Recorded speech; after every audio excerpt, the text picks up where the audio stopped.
오늘 말씀을 같이 나누겠습니다. 우리가 율법으로 구원받는 것이 아니고 믿음으로 구원을 받는다고 하는 것은 놀라운 복음입니다. 이것이 놀라운 것은 구원받는데 제외된 사람이 한 사람도 없다는 뜻이기 때문입니다. 온 세상 모든 사람이 손가락질하는 사람도 그가 율법을 지켜서는 구원받을 수 없게 됐지만 정말 예수님을 믿으면 그도 구원받게 됩니다. 이것이 얼마나 놀라운 복음입니까? 그런데 이렇게 놀라운 복음을 우리가 알고 예수님을 믿었지만 그 구원의 놀라운 삶을 실제로 살아내지 못하는 그리스도인들이 꽤 많습니다. 엄청난 구원을 선물로 받았지만 실제로 살기는 구원받지 못한 사람과 거의 비슷하게 사는 이런 안타까운 일도 참 답답한 일이죠. 그 원인이 믿음을 정확히 이해를 못해서 그렇습니다. 예수님을 믿음으로 구원을 받는데 도대체 믿음이 뭐지요? 나는 믿는 건가요? 믿고 안 믿는 것은 어떤 차이가 있는 거지요? 이 점에 대한 정확한 이해가 없으니까 믿음으로 의롭다함을 받고 믿음으로 하나님의 자녀가 되는 것에 대해서 실제로 정확한 삶을 살지 못하는 것입니다. 믿음에 대해서 이런 식의 오해를 하는 분들이 계십니다. 믿음이라는 것은 강한 신념일 거야, 잘 될 거야 하여튼 반드시 복을 받을 거야, 기도했으니 응답해 주실 거야, 문제는 반드시 해결될 거야, 긍정적인 생각을 가지라, 항상 긍정적인 생각을 가지라, 이런 것을 믿음이라고 생각하는 사람이 있습니다. 구원에 대해서도 말입니다. 조금 더 의심하지 마세요. 반드시 구원 받았다고 확신하세요. 이걸 믿음이라고 생각하는 분들이 있습니다. 그래서 혼란스러운 것입니다.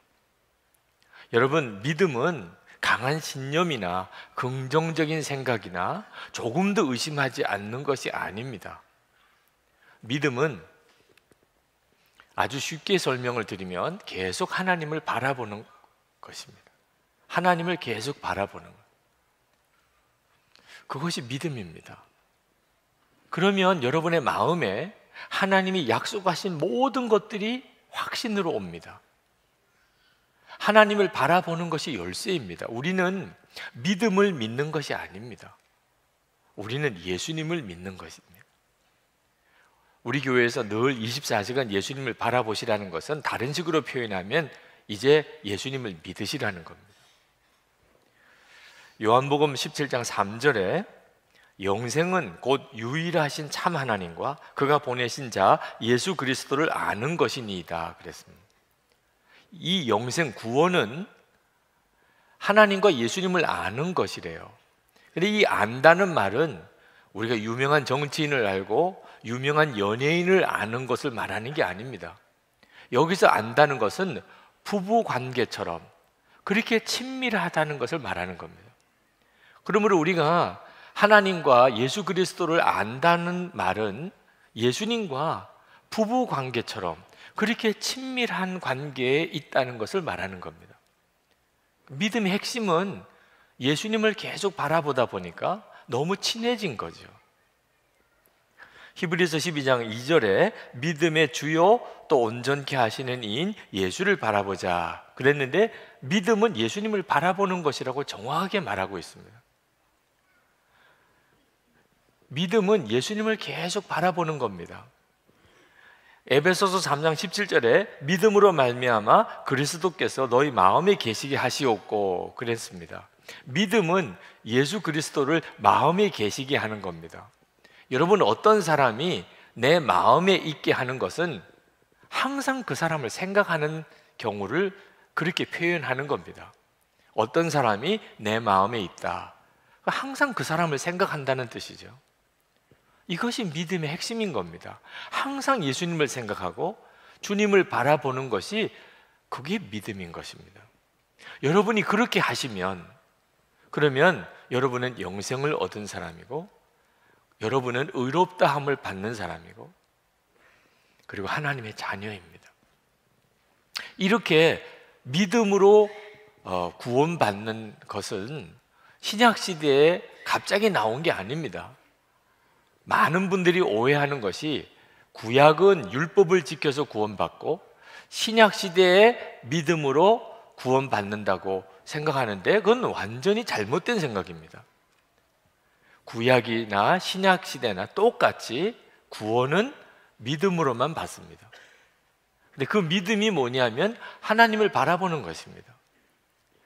사도 바울이 그 설명을 다시 로마서 4장에서 합니다. 믿음이 중요하니까. 그런데 예를 들기를 유대인들이 너무나 잘 아는 사람 두 사람 예를 들었습니다. 유대인들은 율법을 지켜서 의롭다 된다고 믿고 있었기 때문에 아니라는 겁니다. 그 두 사람이 아브라함 그리고 다윗입니다. 유대인들에게 있어서는 대단히 중요한 사람. 그런데 이 두 사람 다 율법을 지켜서 의롭다함을 얻은 사람이 아니고 믿음으로 의롭다함을 얻은 사람입니다. 사도 바울이 그 설명을 로마서 4장에서 하고 있는 겁니다. 아브라함은 분명히 창세기 15장 6절에 하나님을 믿으니 하나님이 그를 의롭다고 여기셨다고 말씀하셨습니다. 3절에 인용하고 있어요. 로마 창세기 15장 6절 말씀을. 성경이 무엇이라고 말합니까? 아브라함이 하나님을 믿으니 하나님께서 그를 의롭다고 여기셨다 하였습니다. 여러분, 하나님을 믿으니 하나님이 의롭다고 여기셨다는 말은 무슨 뜻이냐 하면 아브라함이 죄인이라는 뜻입니다. 율법으로는 아브라함이 결코 의로운 사람이 아니라는 뜻입니다. 하나님을 믿은 것 때문에 의롭다고 여김을 받은 것 뿐입니다. 아브라함은 죄인이었습니다. 아브라함이 행한 것으로는 그는 절대로 의롭다고 인정받을 사람이 못 됩니다. 그런데 아브라함이 하나님을 믿었습니다. 그래서 하나님이 그를 의롭다고 여기셨다는 겁니다. 여기서 하나님을 믿었다는 말은 아브라함이 계속 하나님을 바라보았다는 것입니다. 다윗도 마찬가지입니다. 다윗은 대단한 성군이라고 그렇게 알려져 있지만 실제로는 정말 끔찍한 죄를 지은 사람입니다. 자기 부하 우리아의 아내 밧세바와 간음했습니다. 창세기 10계명에 7계명을 어긴 거죠. 그리고 그 충성스러운 부하 우리아를 죽게 했습니다. 10계명에 6계명 살인죄를 범한 사람이죠. 다윗은 율법으로는 정말 구원받을 수가 없는 사람입니다. 다윗이 용서받은 사람입니다. 이것이 의롭다함을 받았다는 뜻입니다. 용서받았습니다. 죄인인데 용서받은 겁니다. 다윗은 그것을 이렇게 고백했습니다. 7절, 8절에 하나님께서 잘못을 용서해 주시고 죄를 덮어주신 사람은 복이 있다. 주님께서 죄 없다고 인정해 주실 사람은 복이 있다. 다윗이 그런 은혜를 받았거든. 근데 다윗은 어떻게 이런 은혜를 받았습니까? 항상 하나님을 바라보는 사람이었습니다. 이것이 다윗의 믿음입니다. 항상 하나님을 바라보는. 사도 바울은 이제 아브라함의 예를 좀 더 구체적으로 듭니다. 그것은 아브라함이 하나님 앞에서 의롭다함을 받은 그 믿음이 너무 중요하기 때문입니다. 우리 예수 믿는 우리들에게 매우 중요하기 때문에 하나님이 아브라함의 경우를 특별히 택하여 예를 드신 겁니다. 믿음은 이렇게 하는 것이라고. 그래서 4장에서는 아브라함이 어째서 의롭다함을 받았는지, 아브라함이 하나님을 믿었다는 건 뭘 말하는 건지를 설명하고 있는 겁니다. 창세기 12장에 보면 하나님께서 아브라함에게 나타나셔서 내 아비 친척 그리고 본토를 떠나라고 말씀합니다. 그리고 내가 너에게 지시할 땅으로 가라 하면서 두 가지 약속을 하시는데, 하나는 땅을 주시겠다, 또 하나는 후손을 주시겠다는. 아브라함은 하나님의 그 약속을 믿고 그리고 고향을 떠납니다. 그리고 가나안 땅까지 가지요. 하나님이 그 하나님을 믿은 것을 보고 의롭다고 인정하셨다고 그랬습니다. 근데 아브라함은 하나님의 약속을 믿은 게 아닙니다. 하나님을 믿은 겁니다. 그래서 창세기 15장 6절에는 아브라함이 하나님을 믿음에 하나님이 그를 의롭다고 말씀하셨던 거예요. 하나님을 바라보니까 약속이 믿어진 거죠. 근데 실제로 그 뒤에 아브라함은 믿음 없는 행동을 합니다. 아브라함이 끝까지 믿음으로 살았던 사람이 아닙니다. 하나님이 분명히 땅을 자기에게 주시겠다고 약속하셨는데 그가 믿지 못하고 기근이 들 때 그가 그만 피난을 가버립니다. 피난 갔다가 아내를 잃어버릴 뻔한 끔찍한 일을 2번이나 겪습니다. 하나님이 분명히 아브라함에게 후손을 주시겠다고 약속하셨는데도 아브라함은 몸종 하갈을 통하여 이스마엘을 낳습니다. 지금도 그것 때문에 중동은 긴장과 갈등이 얼마나 큽니까? 아브라함이 그런 사람이었습니다. 분명히 아브라함이 하나님의 약속을 받았지만 하나님을 바라보지 않았을 때는 믿어지지 않았습니다. 그래서 아브라함이 믿음 없는 행동을 여러 번 한 거죠. 그런 아브라함에게 99세가 되던 때 하나님의 천사가 나타나십니다. 그리고는 아브라함에게 깜짝 놀랄 말씀을 하세요. 내년에 내 사라에게서 아들을 낳을 것이라. 아니, 아브라함은 내년이면 100세입니다. 사라는 이미 아기 낳을 수 있는 여자가 아닙니다. 이게 정말 황당한 말씀을 들은 거예요. 그런데 놀랍게도 아브라함이 그 약속을 믿습니다. 이건 정말 이상한 일입니다. 어떻게 그걸 믿을 수가 있습니까? 아브라함이 평소에 믿음이 굉장히 좋았던 사람이면 모르겠는데 우리가 이미 살펴본 대로 아브라함은 믿음 없는 행동을 여러 번 했습니다. 그런데 그날 아브라함이 그 약속을 믿었습니다. 사라는 못 믿었어요. 사라가 그 텐트, 옆 텐트에서 있었는데 다 들었습니다. 사라도. 근데 사라가 속으로 웃었다고 그랬습니다. 이 믿어지지 않는 이야기니까. 천사가 그걸 알았습니다. 그래서 천사가 내 아내가 웃는다고 이야기했습니다. 사라가 기겁을 했어요. 그리고는 안 웃었다고 막 거짓말을 합니다. 그때 천사가 너가 웃었다고 분명히 지적을 하십니다. 근데 참 이상한 것은 그 뒤에 천사가 사라를 무슨 특별히 더 책망하거나 그것 때문에 벌을 주시거나 그러지 않았다는 겁니다. 그 말은 천사가 사라가 웃은 것을 당연하다고 받아는 거죠. 웃을 일이에요. 웃을 일. 말도 안 되는 일이에요. 어떻게 이 사라가 또 아기를 낳을 수가 있냐 말입니다. 천사도 인정한 거예요. 그러니까 아브라함이 이상한 겁니다. 사라는 정상이에요. 지극히 정상이에요. 천사도 그렇게 인정해 준 정도입니다. 그런데 아브라함은 믿었어요. 아브라함이 하나님이 100세의 아들을 주시겠다고 하신 말씀을 믿을 수 있었던 것은 하나님을 바라보았기 때문입니다. 하나님을 바라보니까 말도 안 되는 그 약속이 믿어진 거예요.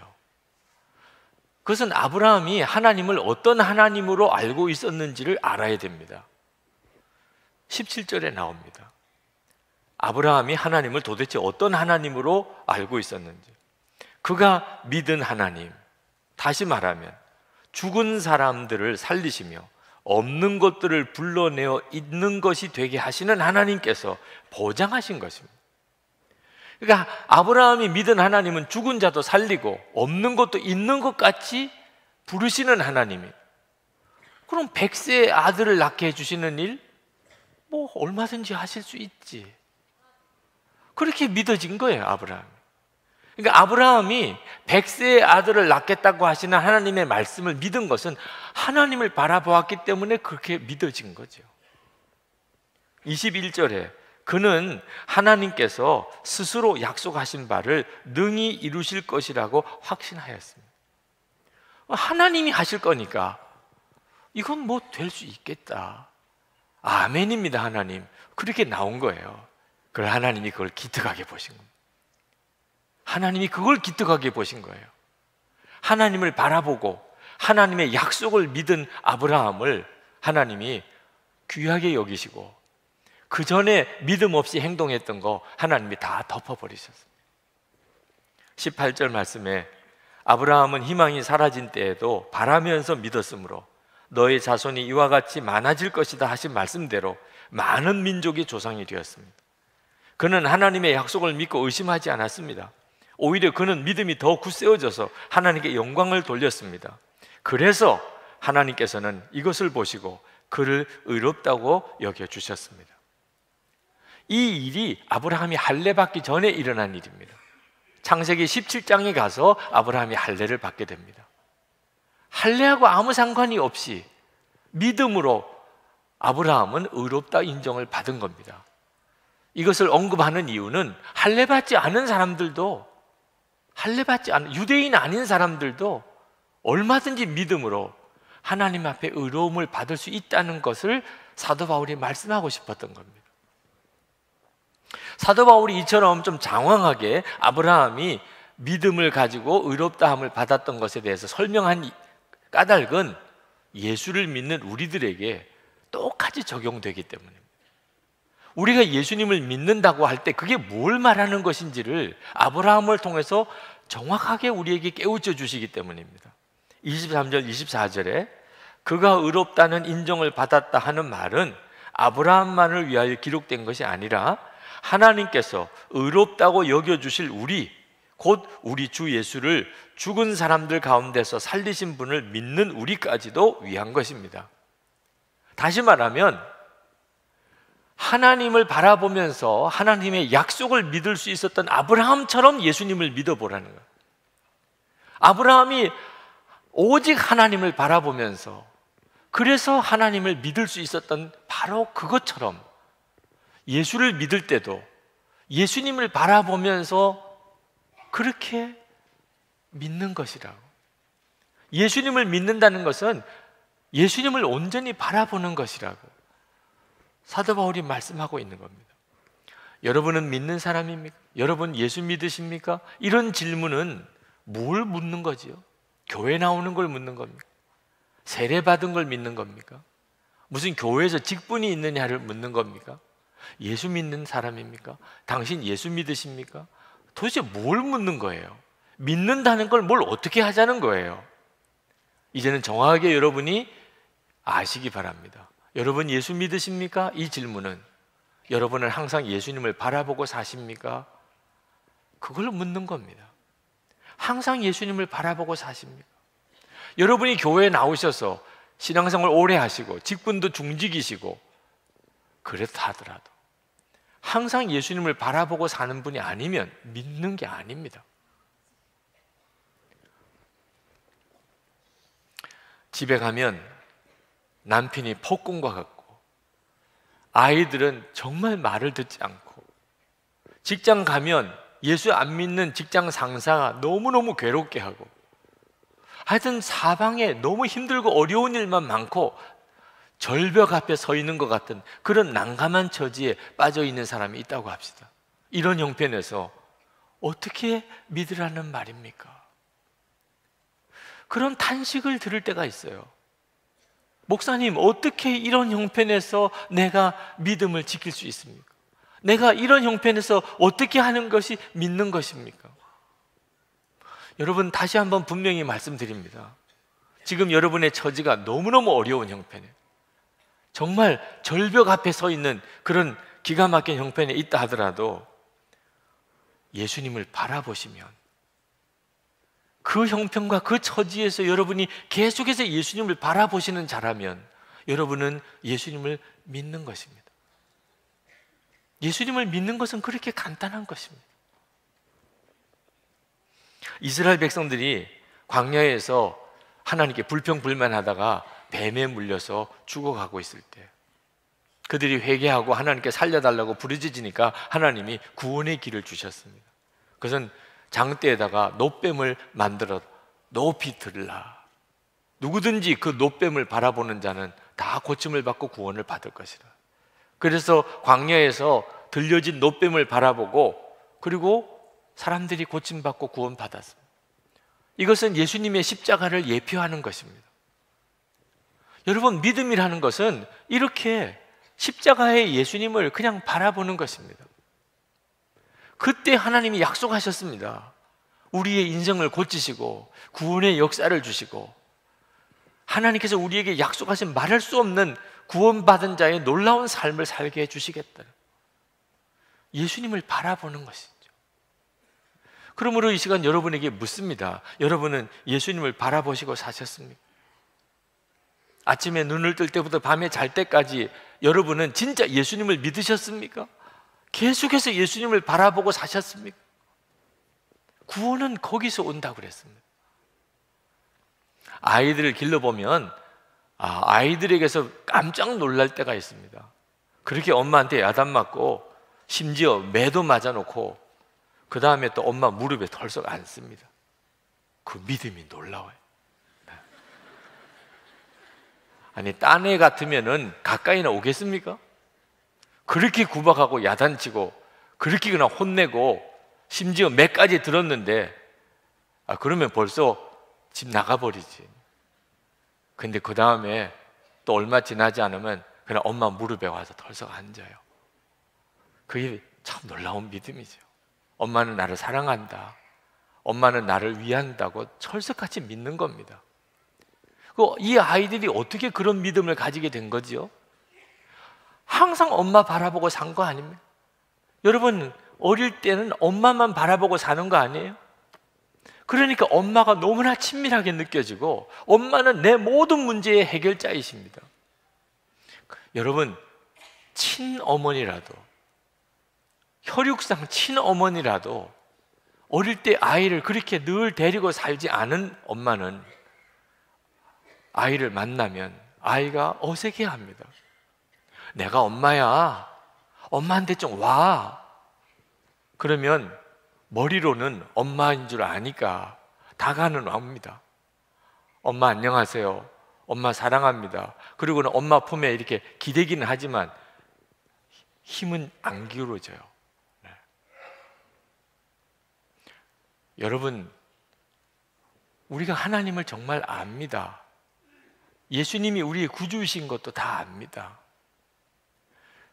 근데 열쇠는 친밀함이에요. 친밀함에서 믿음이 나오는 겁니다. 예수님에게 내 삶의 무게를 옮겨드리지 못합니다. 세상 없이 어색해요, 예수님과의 관계가. 이유가 어디에 있습니까? 계속 주님을 바라보며 살지 않았기 때문입니다. 우리는 열심히 살지만 주님을 바라보고 사는 데는 문제가 있습니다. 그게 바로 믿음으로 살지 않았다는 뜻입니다. 여러분이 정말 믿음으로 살기를 원하신다면 주님을 바라보는 것이 중요합니다. 거기서 주님과의 친밀함이 오는 거예요. 여러분이 인생을 살고 난 다음에 성공했는지 실패했는지는 하나님 앞에 가봐야 압니다. 아무리 세상에서 성공했다, 사람들이 다 높여보고 우러러보고 해도 하나님 앞에 갔는데 주님이 세상 없이 어색하신 관계, 그러면 그 사람은 실패자입니다. 주님을 만났는데 주님이 세상 없이 어색해요. 여러분, 주님 앞에 섰을 때 주님이 너무 친밀해요. 그는 인생을 성공한 사람입니다. 믿음으로 산 사람이에요. 여러분들이 24시간 주님을 바라보시라는 말씀을 절대로 흘려 듣지 마시기 바랍니다. 항상 주님을 바라보는 중에 여러분 안에 믿음이 일어납니다. 그것은 주님을 향한 친밀함인 것입니다. 주님은 돌아온 탕자 이야기를 하셨습니다. 탕자가 아버지 재산을 다 허랑방탕하게 다 써버리고 완전히 거지가 돼서 아버지 집으로 돌아옵니다. 근데 아버지가 그 탕자에게 조금도 책망하지 않으시고 그 탕자에게 금가락지 끼워주고 그리고 좋은 옷 갈아입히고 그리고 잔치를 벌여주었습니다. 여러분, 이것이 하나님이 우리를 구원하시는 하나님의 뜻이고 계획입니다. 근데 이 탕자가 어떻게 이런 하나님의 축복을 받았습니까? 아버지 집에 돌아왔기 때문입니다. 그는 돼지 치는 그 비참한 처지에서 아버지는 좋으신 아버지였다는 기억을 합니다. 아버지는 좋으신 아버지였어요. 어릴 때 기억이. 그러나 아버지가 좋으신 아버지였다는 이 기억만으로 탕자의 인생이 바뀌어지지 않았습니다. 탕자는 아버지 집을 향하여 바라봅니다. 아버지 집이 저쪽 편에 있는데. 아직까지도 아닙니다. 그래서 인생이 바뀌어진 게 아닙니다. 탕자가 아버지 집을 향하여 걷기 시작합니다. 아버지 집을 향하여 걷기 시작해요. 물론 그 걸음이 얼마나 무거웠겠습니까만, 그래도 분명한 것은 탕자는 아버지 집을 향하여 걸어가기 시작했어요. 결국은 아버지 집에 왔습니다. 아버지 집에 문을 열고 들어왔어요. 그때 역사가 일어납니다. 여러분, 믿음은 그냥 생각만 하는 게 아닙니다. 예수님을 바라보고 예수님께로 자꾸 걸어가는 거예요. 이것이 예수 믿는 사람의 삶의 가장 전형적인 특징입니다. 우리는 집에 있든지 직장에 있든지 어디 학교에 있든지 어디서든지 항상 예수님을 바라보며 예수님을 향하여 계속 한 걸음 한 걸음 나아가는 겁니다. 이걸 믿음이라고 하는 거예요. 그때 아버지 하나님의 역사가 내 삶에 이루어지는 겁니다. 타임지가 스탠리 존스 선교사님을 그 살아계실 때 현존하는 가장 위대한 선교사라고 그렇게 설명을 했었을 정도로 대단한 선교사님입니다. 스탠리 존스 선교사, 인도 선교사님이었. 이 스탠리 존스 선교사님이 15살 때 어느 집회에서 그가 의지적으로 예수님을 영접합니다. 제가 예수님을 영접하겠습니다. 영접 기도를 한 거죠. 그러나 스탠리 존스 선교사님은 아직까지 예수님을 분명히 알지 못했습니다. 자기 마음에 오신 예수님을 분명히 만나지 못했어요. 그래서 계속 영적으로 갈급했습니다. 2년 뒤에 부흥회가 열렸습니다. 이 스탠리 존스가 17살인죠. 마음에 내가 정말 예수님을 만나고 싶다, 이런 마음의 소원이 생겼습니다. 셋째 날 저녁 집회가 있는 교회를 향하여 가기 전에 스탠리 존스는 자기 방에서 하나님 앞에 무릎을 꿇었어요. 정말 가슴이 터질 것 같았어요. 기도는 아주 짧았습니다. 주 예수님, 저를 구원해 주세요.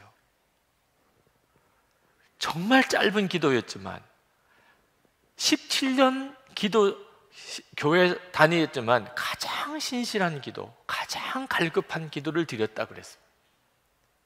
그리고는 일어나서 집회가 열리는 교회로 오는데 뛰어왔어요. 여러분, 교회로 오는데 뛰어오는 것은 이 보통 일이 아닙니다.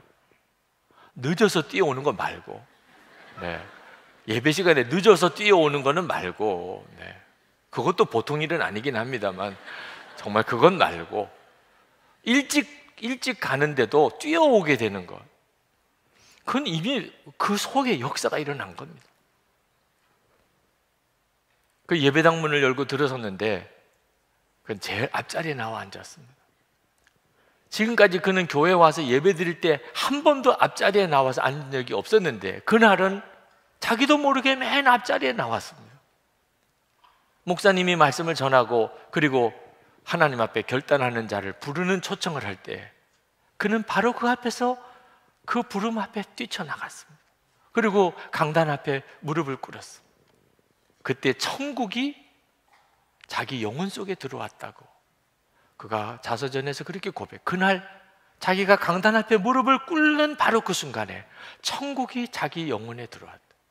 7가지 느낌을 그가 썼어요.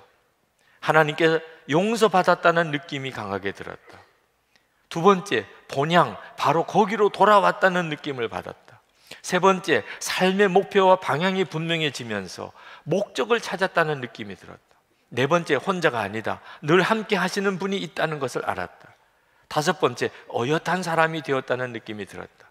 여섯 번째, 온전해졌다는 느낌이 들었다. 일곱 번째, 은혜를 받았다는 느낌이 들었다. 이전에는 설명할 수 없었던 역사가 마음에 일어난 거죠. 주님이 오신 거예요.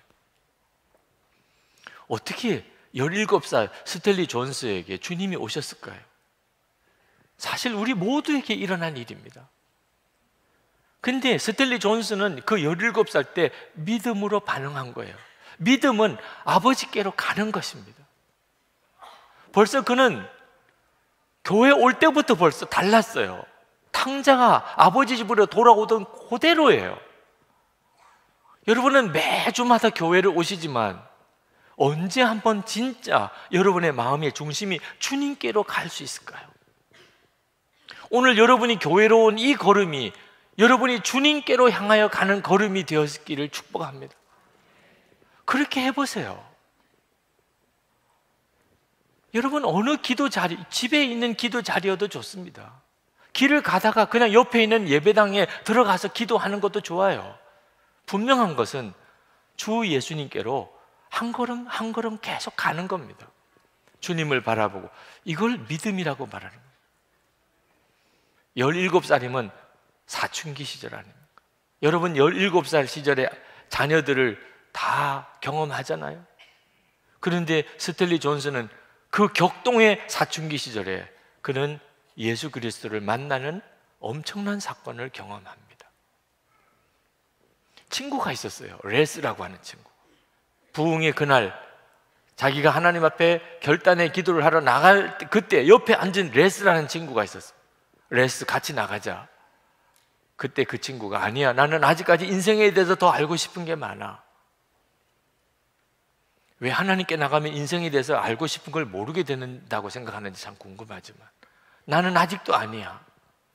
그리고 헤어진 것이 30년. 30년 만에 만난 레스라는 친구는 도박에 빠져 있었습니다. 여러분, 이 레스라고 하는 이 친구는 17살 때 그는 교회에 다니는 아이였습니다. 그도 부흥회에 참석했습니다. 그걸 어떻게 믿음이 없었다고 말할 수 있겠어요? 우리식의 기준으로 말하면. 그러나 그 레스라고 하는 이 사람은 주님께로 나아감이 없었습니다. 정말 주님을 바라봄이 없었던 거예요. 그러니 하나님께서 그 사람에게는 스텔리 존스에게 허락하셨던 그 놀라운 삶을 허락하실 수가 없었던 것입니다.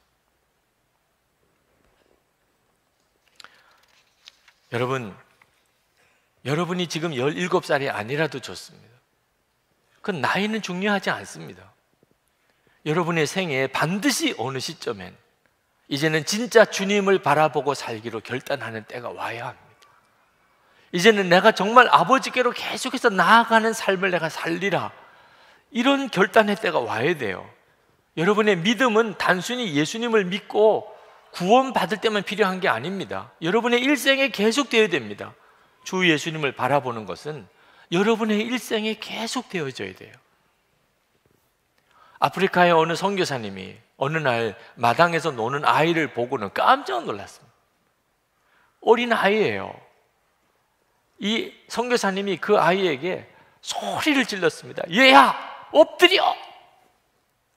이 아이는 무슨 영문인지 모르는데 아버지가 엎드려! 이 아이가 그 마당에서 엎드렸어요. 너 기어와. 절대로 고개를 들면 안 돼. 이 아이가 그 마당에 엎드려서 기어옵니다. 얼만큼 오니까 일어나서 이젠 뛰어와. 이 아이가 일어나서 아버지에게로 뛰어와서 아버지 품에 안겼어요. 그리고 돌아봤습니다.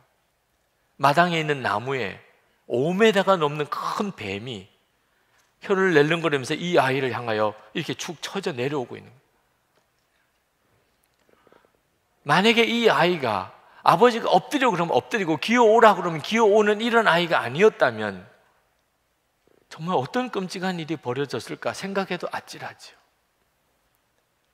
여러분, 그런데 이 일이 영적으로는 우리가 날마다 겪고 있는 일입니다.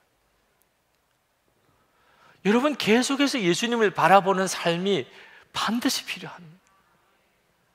우리 주님이 우리에게 무슨 말씀하시든지 우리는 그대로 순종하고 그대로 순종하는 삶이 없다면 우리는 우리가 사는 세상 가운데서 진짜 구원받은 자의 삶을 누리지 못합니다. 하나님은 우리를 위해서 예수님을 십자가에 못 박으셨습니다. 우리는 예수님과 함께 죽고 예수님으로 사는 엄청난 축복을 받았습니다. 하나님은 우리 마음에 오셨습니다. 이런 놀라운 구원을 하나님은 이미 다 이루어 놓으셨습니다. 그런데도 왜 그것을 실제로 우리 삶에서 누리고 살지 못하지요? 우리가 항상 주 예수님을 바라보는 삶이 없기 때문입니다. 이것을 믿음이 없다고 말하는 것입니다. 믿음이 약하다. 영성일기를 꾸준히 써왔지만 어느 순간에 끊었다고 생각했던 음란 동영상에 다시 빠진 어느 교우가 메일을 보냈어요. 거기에 이렇게 질문합니다. 목사님, 영성일기를 쓰면 진짜 죄를 끊을 수 있습니까? 제가 그분의 메일을 읽고 너무너무 마음이 힘들었어요. 그가 겪은 그 갈등과 좌절이 얼마나 클까? 영성일기를 쓴다고 죄가 끊어지는 거 아닙니다. 영성일기가 죄를 끊게 해주는 거 아닙니다. 그러면 영성일기 쓰는 게 아무 소용이 없는 겁니까? 이분이 영성일기를 쓰면서도 여전히 음란한 영상을 다시 보게 된 것은 단 하나입니다. 이유가 예수님께서 함께 계시는 주님의 임재하심을 바라보는 눈이 아직도 그만큼 분명히 열린 게 아니기 때문입니다. 주님이 나와 함께 계시다는 것을 분명히 바라보는 눈이 아직까지 분명히 뜨이지 않았기 때문에 그는 그 유혹에 또 넘어진 거죠. 영성일기 쓰면 어떤 도움이 있는 거지요? 그분에게는 영성일기를 썼는데도 아무 도움이 안 된 겁니까? 그렇지 않습니다. 그분이 영성일기를 썼기 때문에 그는 다시 음란한 영상을 보게 된 것 때문에 견딜 수 없는 고통을 겪은 거예요. 여러분, 솔직히 이 시간에 지난 한 주간 동안에 음란한 영상을 보신 분이 이 자리에도 있으실 거예요. 그렇지만 목사에게 이야기를 하십니까? 그게 뭐 잘난 일이라고, 뭐 좋은 일이라고 목사한테 저 지난 주간에 음란한 영상 보았습니다, 그런 말을 하겠습니까? 그런데 이분은요, 도대체 어떻게 담임 목사에게 목사님 저 음란한 영상을 또 보았습니다, 아니 무슨 기쁜 소식이라고 그걸 전해주냐 말이에요. 그게 얼마나 큰 고통이었으면 그렇게 하겠어요. 정말 지긋지긋하니까, 정말 여기서 완전히 벗어났으면 좋겠다는 생각이 드니까, 그러니까 담임 목사에게 자기가 지난 주간에 그랬다고 쓰는 거 아니겠어요? 영성일기가 그 사람을 그렇게 만든 겁니다. 계속해서 주님을 바라보는 눈이 열려가는 거예요. 그러니 이제는, 전에는 아무렇지도 않게 짓던 죄, 그저 좌절만 느끼던 죄가 이제는 견딜 수 없는 고통이 된 거예요. 부끄러운 것도 없어요. 해결될 수만 있다면, 하여튼 이 죄를 벗어버릴 수만 있다면 무슨 일이라도 할 수 있을 것 같은 그 간절함이 어디서 온 거지요? 계속해서 주님을 바라보려고 하니까 온 거지요. 주님의 근심이 마음에 있는 것 자체가 엄청난 역사 아닙니까? 여러분, 우리가 실패했을 때 우리에겐 다른 길이 없어요. 다시 주님을 바라보는 거. 우리 주님은요, 70번씩 7번이라도 그렇게 하라고 그랬어요. 완전한 용서를 우리에게 허락하신 거예요. 다시 바라봐, 다시 주님을 바라보라는 거예요. 하나님이 그렇게 약속하셨어요. 그리고 그 다음엔 주님이 하십니다. 저는 말할 수 없는 고통스러운 형편에 힘들어하는 많은 이들을 압니다. 정말 기가 막힌 어려움 속에 빠져 있는 이들이 있어요. 그렇지만 그런 어려움 속에서도 믿음으로 이겨내는 분들이 또한 있습니다. 주님을 바라보는 것이 다르기 때문에. 노진준 목사님, 우리 교회도 오셔서 설교하셨죠. 그분은 장애인이십니다. 어려서부터 소아마비 장애가 있었습니다. 그는 자기가 장애인이기 때문에 언제든지 남보다 더 강해야 된다는 생각을 항상 하고 살았습니다. 공부를 해도 운동을 해도 그는 절대로 남에게 약하다는 소리를 듣지 않아야 되겠다. 그래서 정말 초인적인 노력을 했습니다. 그는 항상 좌중을 웃기는 사람이에요. 그분의 설교를 들으면 유머가 많습니다. 그런데 그것은 어릴 때부터 다른 사람에게 내가 우울한 모습을 보이지 않고 싶어서, 그래서 어떻게 하면 사람을 웃길 수 있을까 항상 그 생각만 했어요. 그러다 보니까 언제나 사람들의 중심이, 대화의 중심이 됐어요. 우스운 말을 잘해요. 그것은 어떻게 보면 강박관념인 거죠. 어느 날 하나님의 음성을 들었습니다. 하나님께서 말씀하셨어요. 나는 너를 강하게 하지 않을 것이다. 충격을 받았습니다. 하나님이 너를 강하게 하지 않을 것이라고 말씀하셨대. 그러면서 말씀하시기를 내가 너의 강함이 될 것이다. 거기서 펑펑 울면서 어떻든지 강해야 된다는 이 강박관념을 내려놓을 수 있었다고 그랬어요. 하나님이 내 강함이 되시면 되잖아. 내가 강할 필요가 없잖아. 근데 여러분, 하나님은 분명히 강하신 분이십니다. 근데 그 하나님이 어떻게 내 강함이 되실 수 있습니까? 아니, 하나님이 강하신데 그 하나님이 어떻게 나의 강함이 될 수 있냐고요. 주님을 바라보는 것입니다. 이것이 믿음인 것입니다. 우리가 할 수 있는 것은 계속 강하신 그 주님을 바라보는 것입니다. 그러면 하나님의 강하심이 내 강함이 됩니다. 이것이 믿음인 것입니다. 이 믿음으로 하나님은 우리를 의롭다고 하신다고 그랬습니다. 이 시간에 우리 같이 기도하겠습니다. 여러분, 이제는 진짜 믿으셔야 됩니다. 하나님이 주신 이 엄청난 축복을 절대로 소홀히 하시면 안 됩니다. 어설프게 믿어도 안 됩니다. 신념을 가지라는 게 아닙니다. 의심하지 말라는 것도 아닙니다. 여러분 안에 오신 주님을 진짜 믿으시고 그 주님을 바라보세요. 항상 바라보세요. 언제나 주님을 기억하세요. 그 다음엔 주님이 하신다. 그 다음엔 주님이 역사하십니다. 우리가 할 수 있는 것은 계속 주님을 바라볼 뿐입니다. 그리고 주님께로 계속 가까이 가는 겁니다. 한 걸음씩 계속 주님을 향하여 가는 것입니다. 이 시간에 우리 통성으로 기도할 때 주여, 제가 그렇게 하겠습니다. 제가 이제는 정말 믿음으로 주를 바라보며 살겠습니다. 주님, 저를 사로잡아 주소서. 기도합시다. 은혜와 사랑에 충만하신 하나님, 저는 교우들에게 24시간 예수님을 바라보시라고 그렇게 권해드리는 것은 그것이 진정으로 예수님을 믿는 것이기 때문이라고 확신하기 때문입니다. 우리가 예수님을 믿는다는 것은 우리를 의롭다고 하신 주 예수님, 십자가에서 우리를 위해 보배 같은 피 흘려주신 주님, 그러나 우리 가운데 지금도 살아계시는 주님, 그 예수님을 계속 바라보며 사는 것입니다. 우리가 예수님을 그렇게 믿고 주님을 바라보게 되면 반드시 사람이 바뀌게 됩니다. 삶이 변화되게 됩니다. 그 예수님을 바라보면서 변화되는 삶의 여러 특징 중에 하나가 자랑거리가 달라지게 된다는 겁니다. 사람은 다 누구나 무언가를 자랑하고 사는데 예수님을 바라보게 되면 자랑거리가 달라집니다. 여러분이 뭘 자랑으로 여기십니까? 저에게 말씀해 주시면 제가 여러분이 정말 구원받은 사람인지 아닌지를 저는 알 수 있을 것 같습니다.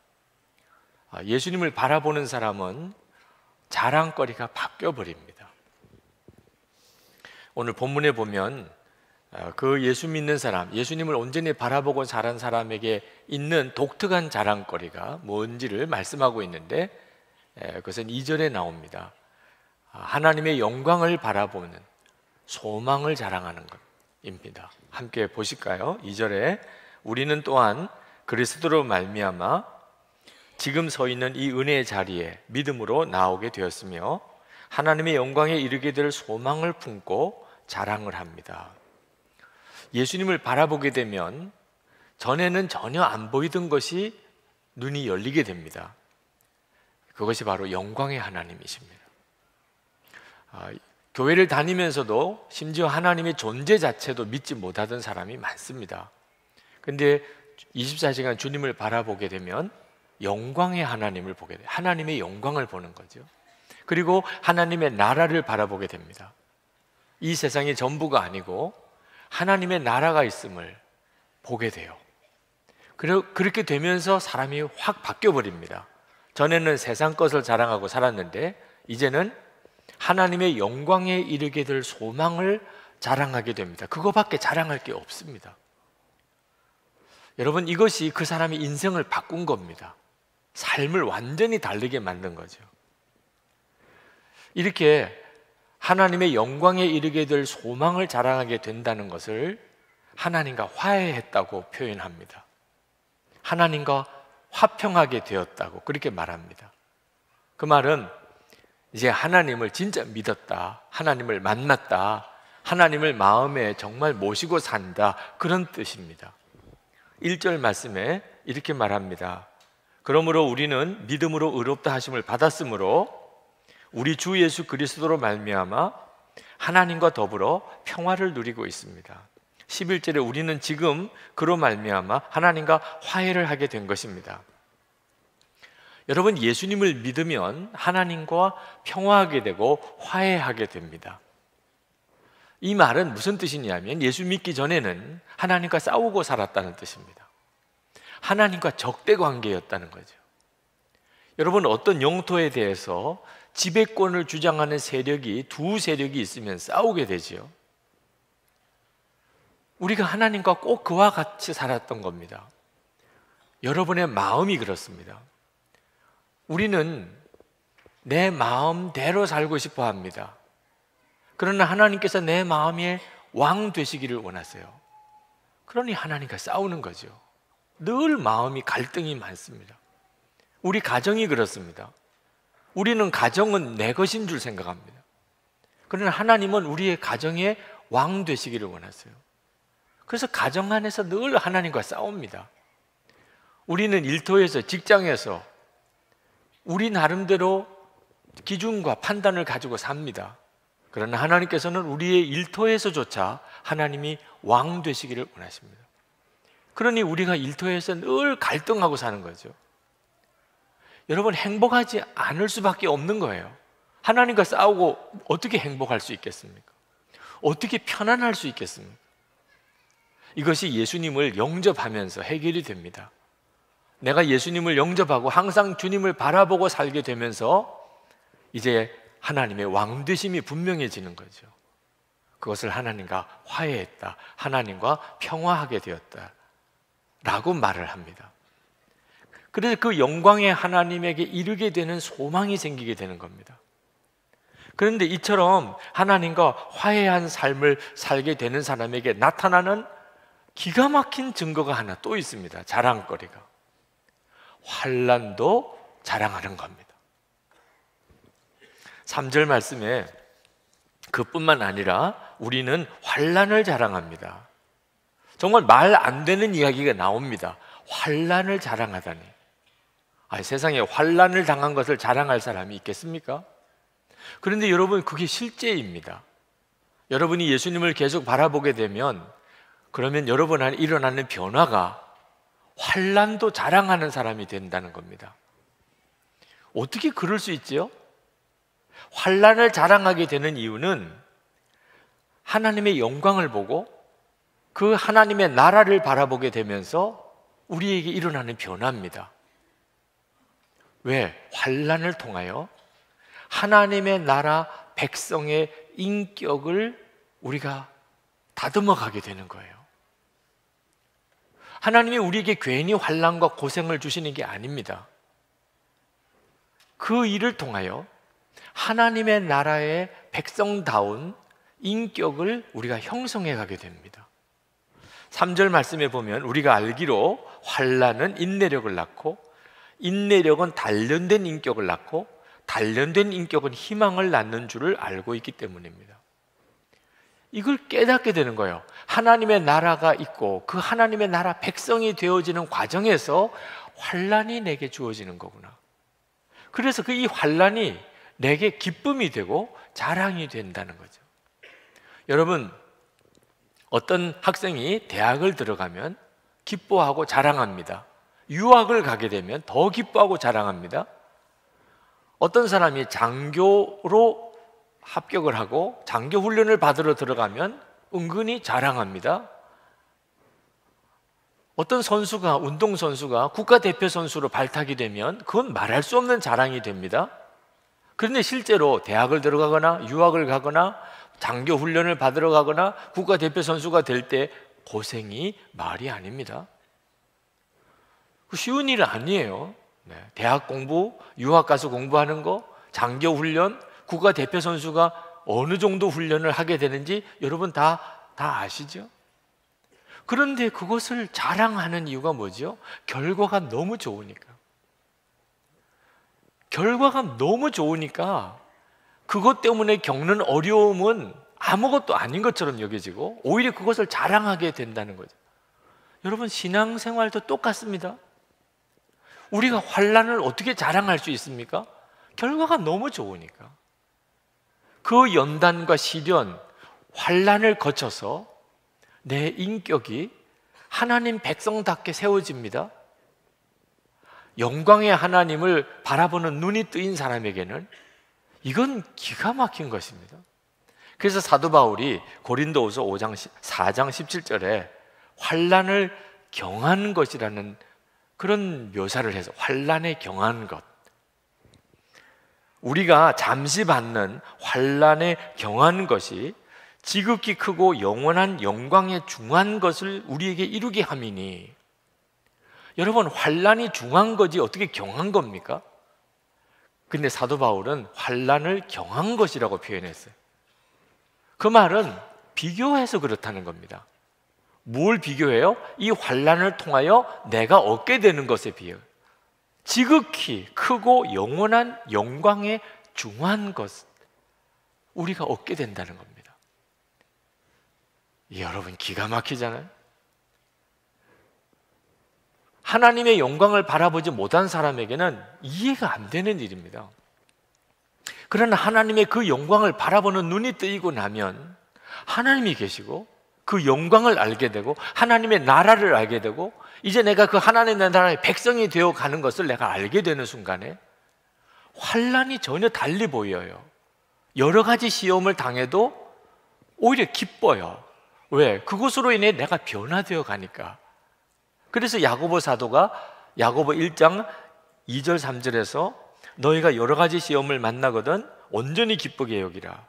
이는 너희의 믿음의 시련이 인내를 만들어내는 줄 알미라. 사도들은 한결같이 다 그렇게 알았어요. 그들은 환난을 만나도 시련을 만나도 고통을 당해도 오히려 그것으로 인해서 기뻐하고 오히려 자랑거리로 삼았어요. 이제 여러분에게 묻고 싶습니다. 여러분은 다 예수님을 믿으시는 분인데 여러분도 이제 환난을 자랑하고 있습니까? 여러분, 이것이 믿음이에요. 자랑거리가 바뀐 사람이 예수 믿는 사람입니다. 어떻게 그럴 수 있겠나? 하나님의 사랑에 대한 확신 때문입니다. 하나님이 나를 사랑하시는 것이 진짜 믿어진 사람은 고생이 아니고 환난이 아닙니다. 하나님의 사랑이 내가 정말 믿어져요. 그런데 하나님이 나에게 고생을 당하게 하고 나에게 환난을 주시면은 내게 유익하니까 주신 거죠. 유익하지 않은 것을 하나님이, 나를 사랑하신 하나님이 주실 리가 있습니까? 그러니 어떤 일을 만나도 다 감사하고 오히려 환난 당한 것을 자랑하게 된단 말이에요. 이 일이 예수를 믿으면 모든 성도들에게 부어지는 역사예요. 성령님 때문입니다. 우리 안에 성령님이 오시는데 성령님께서 우리에게 하시는 일에 대하여 사도 바울이 이렇게 말합니다. 5절에 하나님께서 우리에게 주신 성령을 통하여 그의 사랑을 우리 마음속에 부어주셨기 때문입니다. 여러분, 성령님이 여러분에게 오시면 성령님이 하시는 일이 하나님의 사랑을 확신하게 해주십니다. 하나님이 나 사랑하시는구나. 성령님의 존재 자체가 하나님의 사랑의 보증이세요. 여러분, 어떤 물건을 사면 보증서를 주죠. 물건에 문제가 생기면 보증서 가지고 가면 바꿔줍니다. 여러분, 여러분이 예수 그리스도의 십자가로 구원받았다는 것과 여러분이 나중에 하나님의 나라의 백성이 될 것이라는 보증으로 하나님이 우리에게 성령을 주셨어요. 성령이 내 안에 계신 거 보면 아, 내가 하나님의 나라 백성이구나 하는 걸 알게 됩니다. 이건 엄청난 하나님의 은혜요 축복입니다. 그러니까 하나님의 성령이 내 안에 계시다는 것 자체가 하나님의 사랑의 확증이에요. 여러분이 이 사실을 깨닫고 나면, 그러면 세상의 어떤 일도 더 이상 두렵지 않고 염려가 안 됩니다. 저는 이 부분에서 여러분에게 다시 묻고 싶은 것이 있습니다.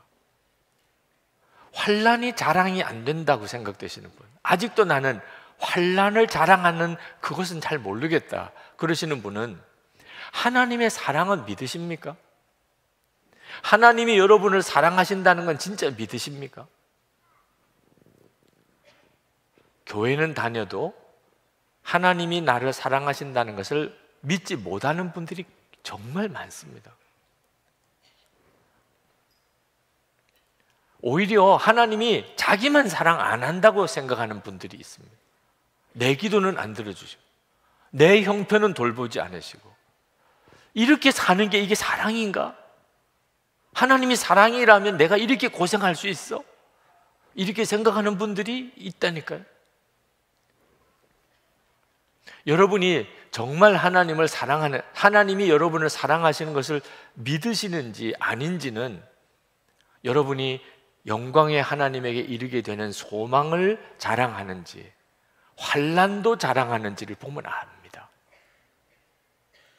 여러분이 하나님을 믿는다고 하면서 하나님의 사랑을 또 믿는다고 하면서도 자랑하고 있는 것은 세상 자랑을 하고 있다는, 세상 사람들이 하는 자랑, 예를 들면 돈 많은 거, 뭐 성공한 거, 뭐 인물이 잘생긴 거, 재능이 많은 거, 자녀들이 뭐 좋은 대학에 들어간 거, 이런 것들을 여러분도 여전히 자랑거리로 여기고 있다면 여러분은 실제로는 하나님의 사랑을 믿고 있는 게 아닙니다.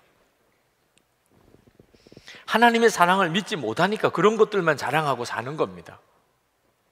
하나님을 믿으면서도 세상 사람들과 똑같이 세상 자랑거리만 자랑하고 있는 사람을 가리켜서 율법주의 신앙이라고 말합니다. 율법주의 신앙의 특징이 뭔지 아십니까? 돈을 사랑하는 것입니다. 누가복음 16장 13절에 주님이 말씀하셨습니다. 집 하인이 두 주인을 섬길 수 없나니 혹 이를 미워하고 저를 사랑하거나 혹 이를 중히 여기고 저를 경히 여길 것임이니라. 너희는 하나님과 재물을 겸하여 섬길 수 없느니라. 이렇게 말씀하셨을 때 바리새인들이 그 말을 듣고 비웃었다고 그랬습니다. 그러면서 왜 그랬는지를 성경이 말하기를 바리새인들은 돈을 좋아하는 자들이라 이렇게 말을 했습니다. 그러니까 하나님과 재물을 겸하여 섬길 수 없다는 말을 바리새인들은 도무지 받아들일 수가 없었어요. 하나님을 사랑하는 것과 돈을 사랑하는 게 뭐가 모순이 되냐 말이에요. 그들은 그렇게 생각했어요. 여러분, 율법적인 신앙생활, 율법주의적인 신앙생활 하는 사람의 특징이 돈을 사랑하는 겁니다. 부자 청년이 영생을 얻으려고 예수님에게 왔다가 율법을 자기가 다 지켰다고 그랬어요. 이제 뭘 더 제가 해야 됩니까? 예수님께서 그러면 너 가진 돈을 다 나눠주고 나에게 와라. 돈을 사랑하기 때문에 근심하여 떠나갔습니다. 율법을 다 지킨 사람이 돈을 사랑하고 있었어요. 아니, 여러분, 율법주의자들은 왜 이렇게 돈을 사랑할까요? 목회자 멘토링 세미나에 멘토로 오신 박특훈 목사님이 강의하시면서 한국교회에 대해서 탄식을 하면서 눈물을 글썽이면서 한국교회가 돈의 노예가 되었다고 말씀하셨어요. 돈의 노예, 교회도 돈의 노예고 성도들도 다 돈의 노예가 됐다는 겁니다. 이 말은 한국교회가 율법주의에 완전히 빠졌다는 거죠. 여러분들 자신에게 물어보면 됩니다. 돈을 사랑하는지 안 하는지. 예수 믿고 구원 받았습니다. 그런데도 여전히 돈을 사랑하고 있어요. 율법주의 신앙생활을 하고 있는 거예요. 여러분, 왜 이 돈을 사랑하는 게 문제가 될까요? 돈을 사랑하는 이유는 하나님이 나를 사랑하시고 하나님이 나를 복을 주신 증거로 우리는 생각하기를 부유하다는 것을 꼽아요. 다시 말하면 부자는 하나님이 축복한 사람, 복을 주신 사람, 가난한 사람은 하나님이 버린 사람. 하나님이 그 가난한 사람은 사랑 안 하신다고 생각합니다. 우리들 속에 아주 뿌리 깊게 있어요. 율법주의자들은 하나님이 나를 사랑하신다는 확신을 가지고 모든 걸 보지 않습니다. 율법주의자들은 하나님이 나를 사랑하신다는 것을 증명해내야 돼요. 자기가 하나님이 나를 사랑하신다, 뭐로 증명할 거야? 뭘 보고 알아? 나 부자야. 아, 하나님 당신 축복하셨네.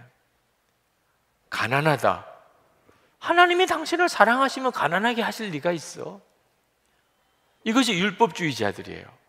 그러니까 율법주의자들은 돈이 필요해요. 가난한 것은 하나님이 버린 증거니까. 돈이 있어야 내 믿음을 증명할 수 있어요. 그래서 율법주의자들은 돈을 사랑하고 계속 돈 하는 거예요. 여러분, 무슨 일이 있어도 합격해야 돼요. 하여튼 우리 아이들이 무슨 방법을 써서라도 대학 들어가야 돼요. 그러면 하나님께 영광을 돌려요. 이렇게 생각하는 분들이 많습니다. 대학 합격 못했다, 이건 완전히 하나님 망신 다 시킨 거예요. 교회도 못 나와요. 부끄러워서. 뭘 떳떳하다고 교회를 나와요. 대학도 못 들어가고. 새벽 기도도 했어요. 부모도 다 새벽 기도 했어요. 11조 생활도 열심히 했어요. 교회 봉사도 열심히 했어요. 아이가 대학 떨어졌어요. 하나님께 원망이 일어나요. 하나님 이렇게 하시면 내가 무슨 체면을 가지고 사람들을 만날 수 있습니까? 하여튼 무조건 큰 집 사야 돼요. 무조건 큰 차 사야 돼요. 사업은 성공해야 돼요. 왜? 증명해 보여야 되니까. 하나님이 나 사랑하신다는 걸 증명해 보여야 되니까. 내 믿음 좋다는 걸 증명해 보여야 돼요. 그러니까 가난하다, 실패했다, 불합격했다, 환난을 당한다, 그건 창피한 일이에요. 교회 못 나와요. 교회 옮겨가야 돼요. 성도들끼리 무슨 낯으로 얼굴 봐요. 예수 잘 믿는다 그래놓고 꼴도 좋다. 평소에 자기도 그렇게 생각했던 거예요. 부자는 하나님이 복을 주신 거겠지. 가난해졌다면 뭔가 잘못이 있어서 하나님이 징계하신 거겠지.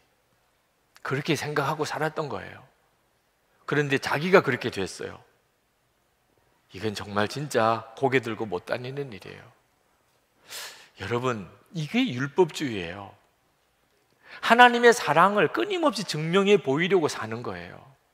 그러니까 믿음이 좋다는데도 계속 돈, 성공 그러고 사는 거예요. 목회자들도 마찬가지예요.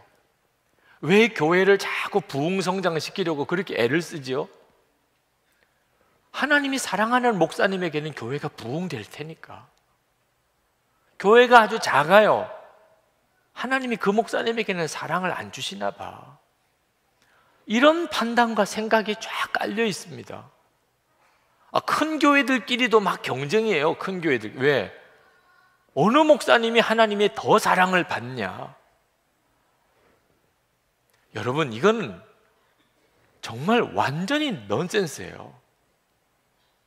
예배당 크기, 교인 수, 하나님이 그 목사님과 그 교회를 사랑하냐 안 하냐 절대 기준 아닙니다. 초대교회 7교회 중에 제일 부유하고 그래도 규모도 크고 소위 말해서 정말 대형 교회라고 말할 수 있는 교회가 라오디게아 교회예요. 근데 그 라오디게아 교회를 향하여 주님이 뭐라고 말씀하셨는지 아십니까? 요한계시록 3장 17절에 내가 말하기를 나는 부자라 부유하여 부족한 것이 없다 하나 내 공고한 것과 가련한 것과 가난한 것과 눈먼 것과 벌거벗은 것을 알지 못하는도다. 그 초대교회 7교회 중에 아주 가난하고 작은 교회, 서머나 교회, 빌라델비아 교회, 이런 교회는 깜짝 놀라는 말씀을 하셨어요. 요한계시록 2장 9절에 서머나 교회에게 하신 말씀입니다. 내가 내 환난과 궁핍을 알거니와 실상은 내가 부유한 자니라. 요한계시록 3장 8절 빌라델비아 교회에게 내가 내 행위를 아노니 내가 작은 능력을 가지고서도 내 말을 지키며 내 이름을 배반하지 아니하였도다. 여러분, 이게 뭔가 크고 사람이 많으면 하나님이 사랑을 더하셨고, 규모가 작고 그러면 하나님이 사랑 안 하시고, 절대 그렇지 않습니다. 하나님의 사랑은 그런 걸 보고 판단하는 게 아닙니다. 여러분은 혹시라도 믿음을 증명하려고, 어떻든지 예수 잘 믿는다는 것을 증명해 보이려고, 그래서 경제적으로 넉넉해져야 되고, 그래서 큰 집으로 가야 되고, 그래서 좋은 차 타고 다녀야 된다는 생각에 시달리지는 않습니까? 여러분 자신이 너무 초라하다고 느껴지니까, 그러니까 여러분의 믿음도 그만큼밖에 안 된다고 생각해서 사람들 앞에 나서기가 초라하고 부끄러워하지는 않습니까? 여러분, 하나님의 사랑을, 주님의 사랑을 경험한 삭개오는요, 자기 재산 다 나눠줘 버렸어요. 하나님의 사랑을 경험하고 나니까 더 이상 돈에 연연할 필요가 없다는 거죠. 그러니까 하나님의 사랑을 어떻든지 증명하려고 축복을 통해서, 잘 되는 걸 통해서 애를 쓰는 거하고 하나님의 사랑을 믿는 거하고는 다른 문제예요. 전혀 다른 문제입니다. 어떻든지 잘 돼가지고 하나님의 사랑을 증명해 보이려고 하는 게 율법주의예요. 그냥 하나님의 사랑을 믿는 게 은혜예요. 그러면 가난한데, 내가 지금 실패했는데, 지금 내가 환난을 당하고 있는데 하나님이 나를 사랑하신다고 어떻게 믿을 수 있냐는 거예요. 아니, 하나님이 사랑하시면 이럴 수가 없잖아요. 어떻게 그걸 믿을 수 있어? 내가 실패하고 가난하고 내가 환난을 당했는데 교인들 앞에 나서서 하나님이 나를 사랑하세요, 나는 하나님의 사랑에 너무 감격하고 있어요. 이건 정신병자처럼 취급받지 않겠니? 그런데 여러분, 그렇지 않습니다. 여러분이 가난해도 실패해도 환난을 당해도 하나님이 여러분을 사랑하신다는 부인할 수 없는 증거가 있어요. 너무 확실한 증거니까 환난을 당해도 오히려 그걸 자랑할 정도라니까. 그 증거가 십자가예요. 십자가. 사도 바울이 말합니다. 로마서 5장 6절부터 8절. 우리가 아직 약할 때 그리스도께서는 제때에 경건하지 않은 사람을 위하여 죽으셨습니다. 의인을 위해서라도 죽을 사람은 거의 없습니다. 더욱이 선한 사람을 위해서라도 감히 죽을 사람은 드뭅니다. 그러나 우리가 아직 죄인이었을 때 그리스도께서 우리를 위하여 죽으셨습니다. 이리하여 하나님께서는 우리들에 대한 자기의 사랑을 실증하셨습니다. 십자가, 나를 위해서 주님이 죽으셨어요. 내가 죄인이었을 때 주님은 나를 위해 죽으셨어요. 이것이 십자가예요. 이건 분명한 역사적인 사실이에요. 어떻게 하나님이 나를 사랑한다는 걸 안 믿을 수 있어요? 가난하다고? 환난을 당했다고? 내가 지금 실패했다고? 이 십자가가 취소가 됩니까? 주님의 십자가를 바라보면 어떻게 안 믿을 수가 있냐? 하나님이 나를 사랑하셨다는 걸. 어떤 사모님이 교통사고로 그만 딸을 먼저 하늘나라 보냈습니다. 그 아픔과 고통을 어떻게 이겨낼 수 있었을까요? 그러나 하나님의 은혜로 하나님 나라의 소망의 눈을 뜨고 위로를 받았습니다.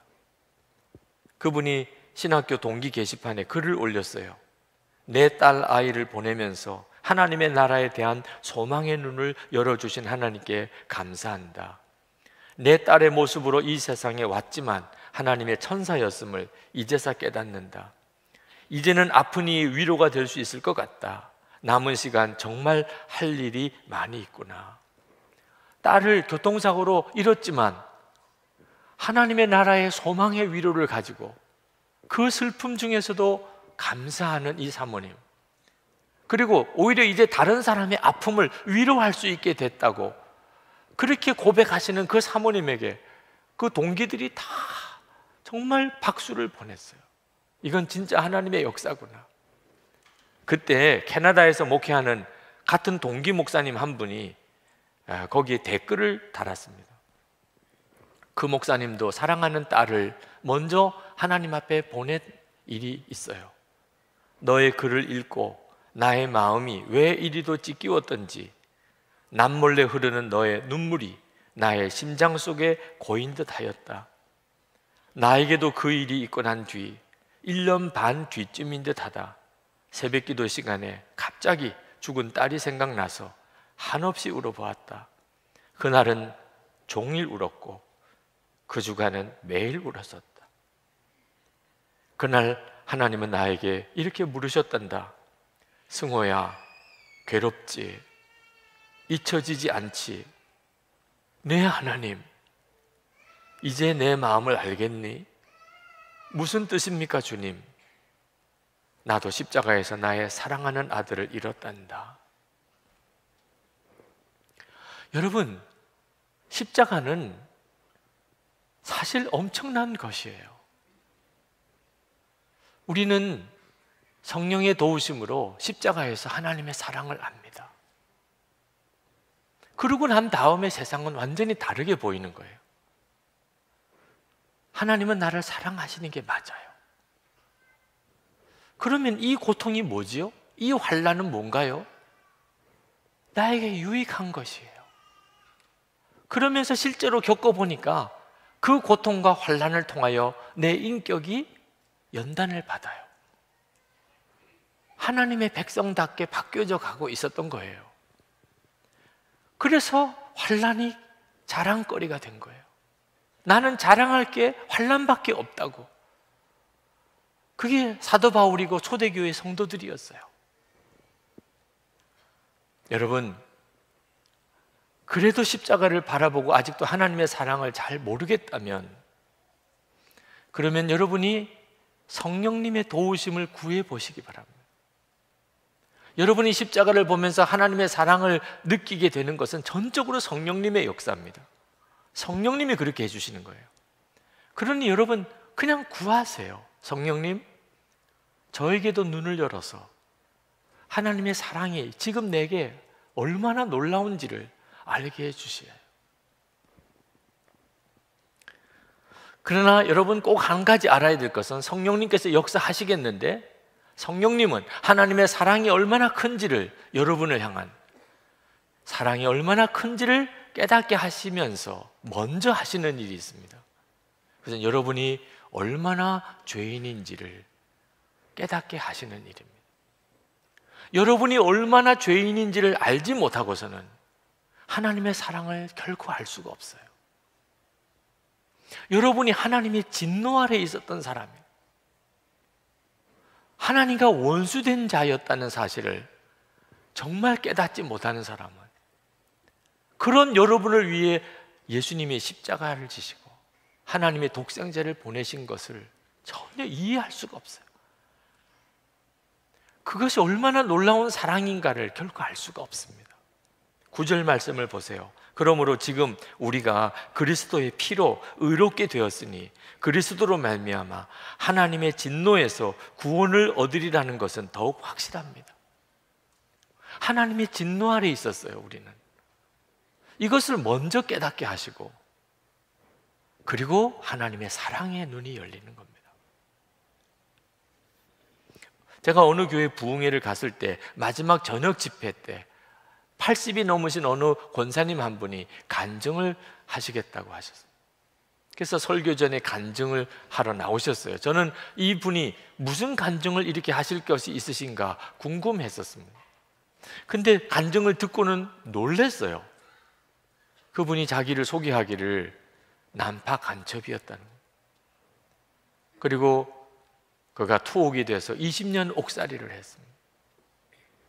그리고 가출옥을 받고 예수를 믿게 됐어요. 그리고 지금은 이제 권사, 80이 되신 넘으신 권사님이세요. 자기는 그동안 자기 모든 죄를 다 용서받고 구원받았다고 생각하고 살아왔었는데 이번 부흥회를 참석하고 예수님을 바라보라고 하셔서 주님을 바라보면서 내가 그동안 용서받고 구원받았다고 하는 것이 다 가짜였음을 알았다는 거예요.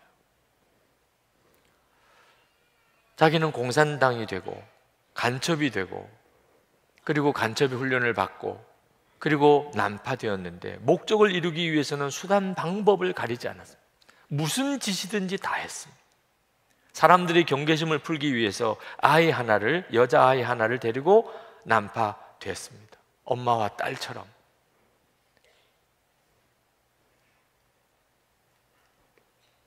도덕적으로 완전히 파탄한 삶을 살았습니다. 목적을 이루려면 장녀처럼도 살았습니다. 생각도 하기 싫을 만큼 수치스러운 삶을 살았습니다. 그때 누가 자기에게 예수를 믿으면 모든 죄가 사함을 받고 하나님의 자녀가 된다고 하는 이야기를 들었습니다. 자기는 그게 너무 기뻤다고 그랬어요. 생각하기도 싫은 죄가 다 용서받는다니. 자기는 그래서 얼른 예수를 믿었다고 그랬습니다. 그러나 자기가 죄를 숨겨둔 것이지 진짜 사함 받은 것이 아님을 알았다는 거예요. 부흥회 중에 예수님을 바라보면서 자기가 예수님을 믿을 때 자신이 어떤 죄를 지었는지, 어떤 죄에서 용서받았는지 진정한 회개가 없었다는 사실을 깨달았다는 거예요. 그냥 예수만 믿으면 다 용서받는다니까 자기는 그냥 그렇게 믿었다는 거예요. 자기는 진정으로 회개를 해본 적이 없었다. 그래서 용서받았다고 믿었지만 십자가에 대한 감격이 자기는 없었대. 용서와 구원이라는 말이 타성처럼 여겨져 버렸대. 자기는 왜 오래 믿으면 오히려 구원이, 믿음이 성장하는 게 아닌지 자기는 이유를 알 수가 없었대요.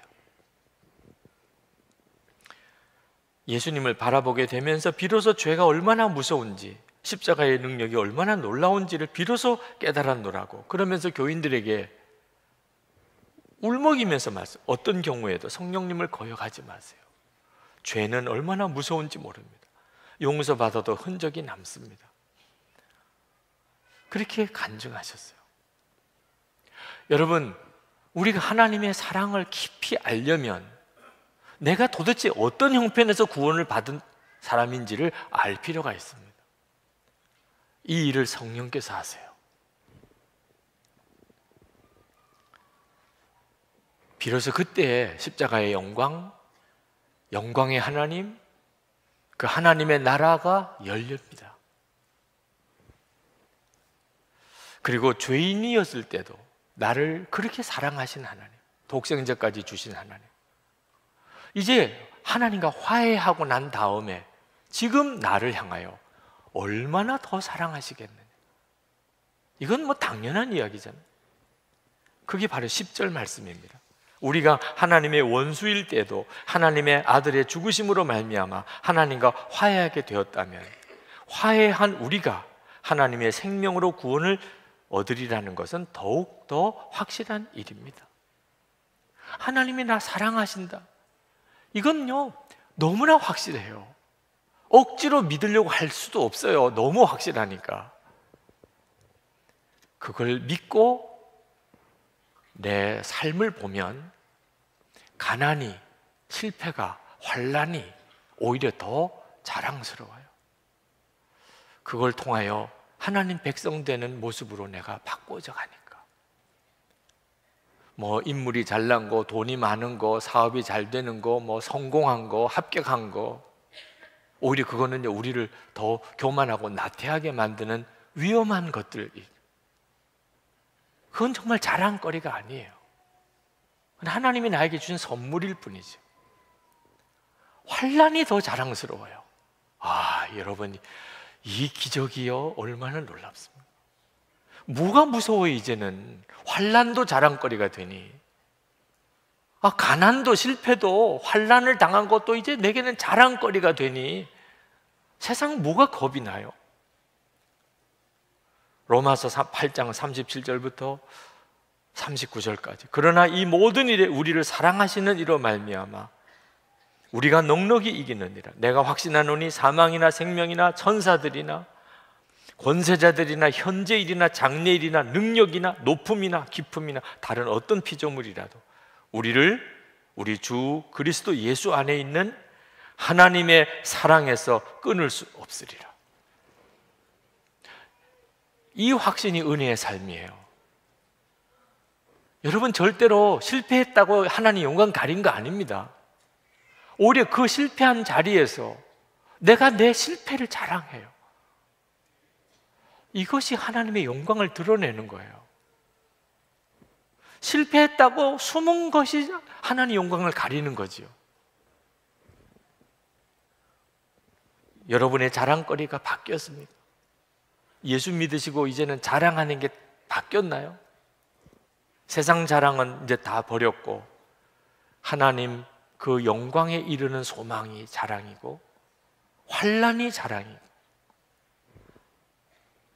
여러분 그렇게 되셨습니까? 이것이 하나님과 화해한 사람의 믿음이에요. 11절에 그뿐만 아니라 우리는 또한 우리 주 예수 그리스도로 말미암아 하나님을 자랑합니다. 우리는 지금 그로 말미암아 하나님과 화해를 하게 된 것입니다. 아멘입니다. 네. 여러분들이 이 믿음 안에 서기를 축복합니다. 정말 그렇게 되시기를.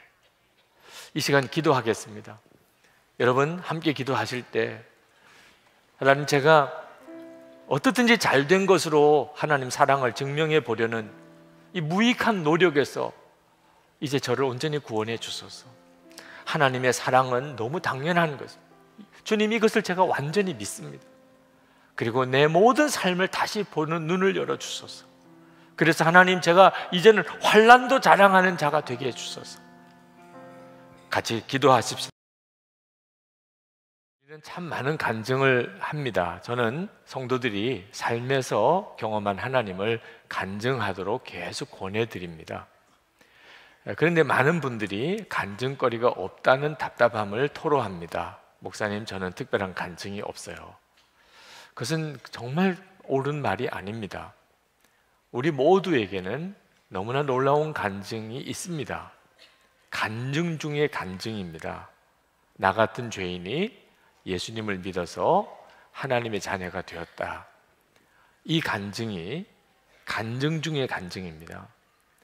이 간증이 너무 놀라운 간증인 것은 모든 그리스도인들이 다 고백하는 간증이라는, 그런 간증이 어디 있겠어요? 저 사람의 간증이 내 간증일 수 없는 거죠. 그런데 나 같은 죄인이 예수님을 믿고 하나님 자녀가 되었다는 이 간증은 모든 그리스도인들이 다 가지고 있는 간증입니다. 또 하나, 이보다 놀라운 간증은 없습니다. 이보다 놀라운 기적은 없습니다. 이보다 극적인 간증 없습니다. 나 같은 죄인이 예수 믿고 하나님 자녀가 된 것보다. 그리고 또 이 간증처럼 영원한 간증이 없습니다. 대부분의 간증은 이 세상에 사는 동안에 끝입니다. 그런데 이 간증은 하나님 앞에 가서도 영원토록 간증하고 또 간증할 놀라운 간증입니다. 이런 엄청난 간증을 여기 계신 여러분 다 가지고 계십니다. 그런데 이 간증처럼 또 무시받는 간증, 여러분 이 간증처럼 진부하게 여겨지는 간증이 또 있을까 싶습니다. 왜 그럴까요? 나 같은 죄인이 예수 믿고 하나님 자녀가 됐다는 이야기 할 거라면 하지 마세요. 아니, 그게 뭐 간증이에요? 이런 형편이 되어 있는 것은 왜 그럴까요? 거기에는 이유가 있습니다. 먼저는 나 같은 죄인이라고 하는 이 고백의 진정성이 없기 때문입니다. 나 같은 죄인이 무슨 뜻이죠? 나는 정말 악한 자입니다. 나는 정말 나쁜 사람입니다. 나는 벌레만도 못합니다. 나는 쓰레기 같은 자입니다. 나는 말할 수 없는 죄인이고 지옥 갈 자입니다. 그런 내용이 담겨 있는 내용입니다. 나 같은 죄인이. 그렇지만 실제로 정말 그렇게 여기는가가 문제인 겁니다. 나 같은 죄인이라고 정말 그렇게 여기는가? 그렇지 않다는 증거가 뭐냐면 남 판단하고 남 정죄하고 어떻게 저렇게 나쁜 사람이 있어? 사람도 아니야. 어떻게 저럴 수 있어? 그렇게 사는 것이 바로 이 고백이 진정성이 없다는 뜻입니다. 정말 나 같은 죄인이라고 이렇게 고백이 되는 사람은 남의 이야기 할 수가 없습니다. 사도 바울이 12절에서 모든 사람이 죄를 지었기 때문에 라고 말씀을 했는데 이 말씀이 굉장히 충격적인 말씀입니다. 왜냐하면 좁게는 유대인들을 대상으로 하는 이야기입니다. 유대인들은 선민의식이 대단히 강했습니다. 하나님의 특별히 택한 백성, 하나님이 자기들에게 율법을 주셨고 자기들은 율법대로 산다고 생각하면서 이방인들과 자기들은 질적으로 다르다고 생각했습니다. 그러나 사도 바울은 유대인들도 똑같은 죄인이라고 말하는 겁니다. 여러분, 현대 교회에 이런 유대인 바리새인들이 있습니다. 지금도 교회 안에 그런 이들이 있습니다. 교양도 있고 또 나름대로 수준도 있고 또 경건하고 그 뭐 나쁘겠어요. 그러나 자기가 그렇다고 생각하면서 다른 사람을 무시하고 다른 사람을 정죄하고 다른 사람을 판단한다면 그 사람은 나 같은 죄인이라고 고백할 수 없는 사람입니다. 여러분, 우리 안에 무서운 죄성이 있다는 것을 깨달으셔야 돼요. 괴물이 들어있는 겁니다, 우리 안에. 아담이 선악과 따먹었을 때 이 죄성이 우리 안에 들어왔는데 우리 생명 속에 박혀버렸습니다. 그래서 우리 속에 무서운 죄의 괴물이 들어앉아서 우리를 지배하고 있어요. 그래서 죽음이 온 겁니다, 우리에게. 12절 말씀을 보십시다. 그러므로 한 사람으로 말미암아, 아담입니다, 죄가 세상에 들어왔고 또 그 죄로 말미암아 죽음이 들어온 것과 같이 모든 사람이 죄를 지었기 때문에 죽음이 모든 사람에게 이르게 되었습니다.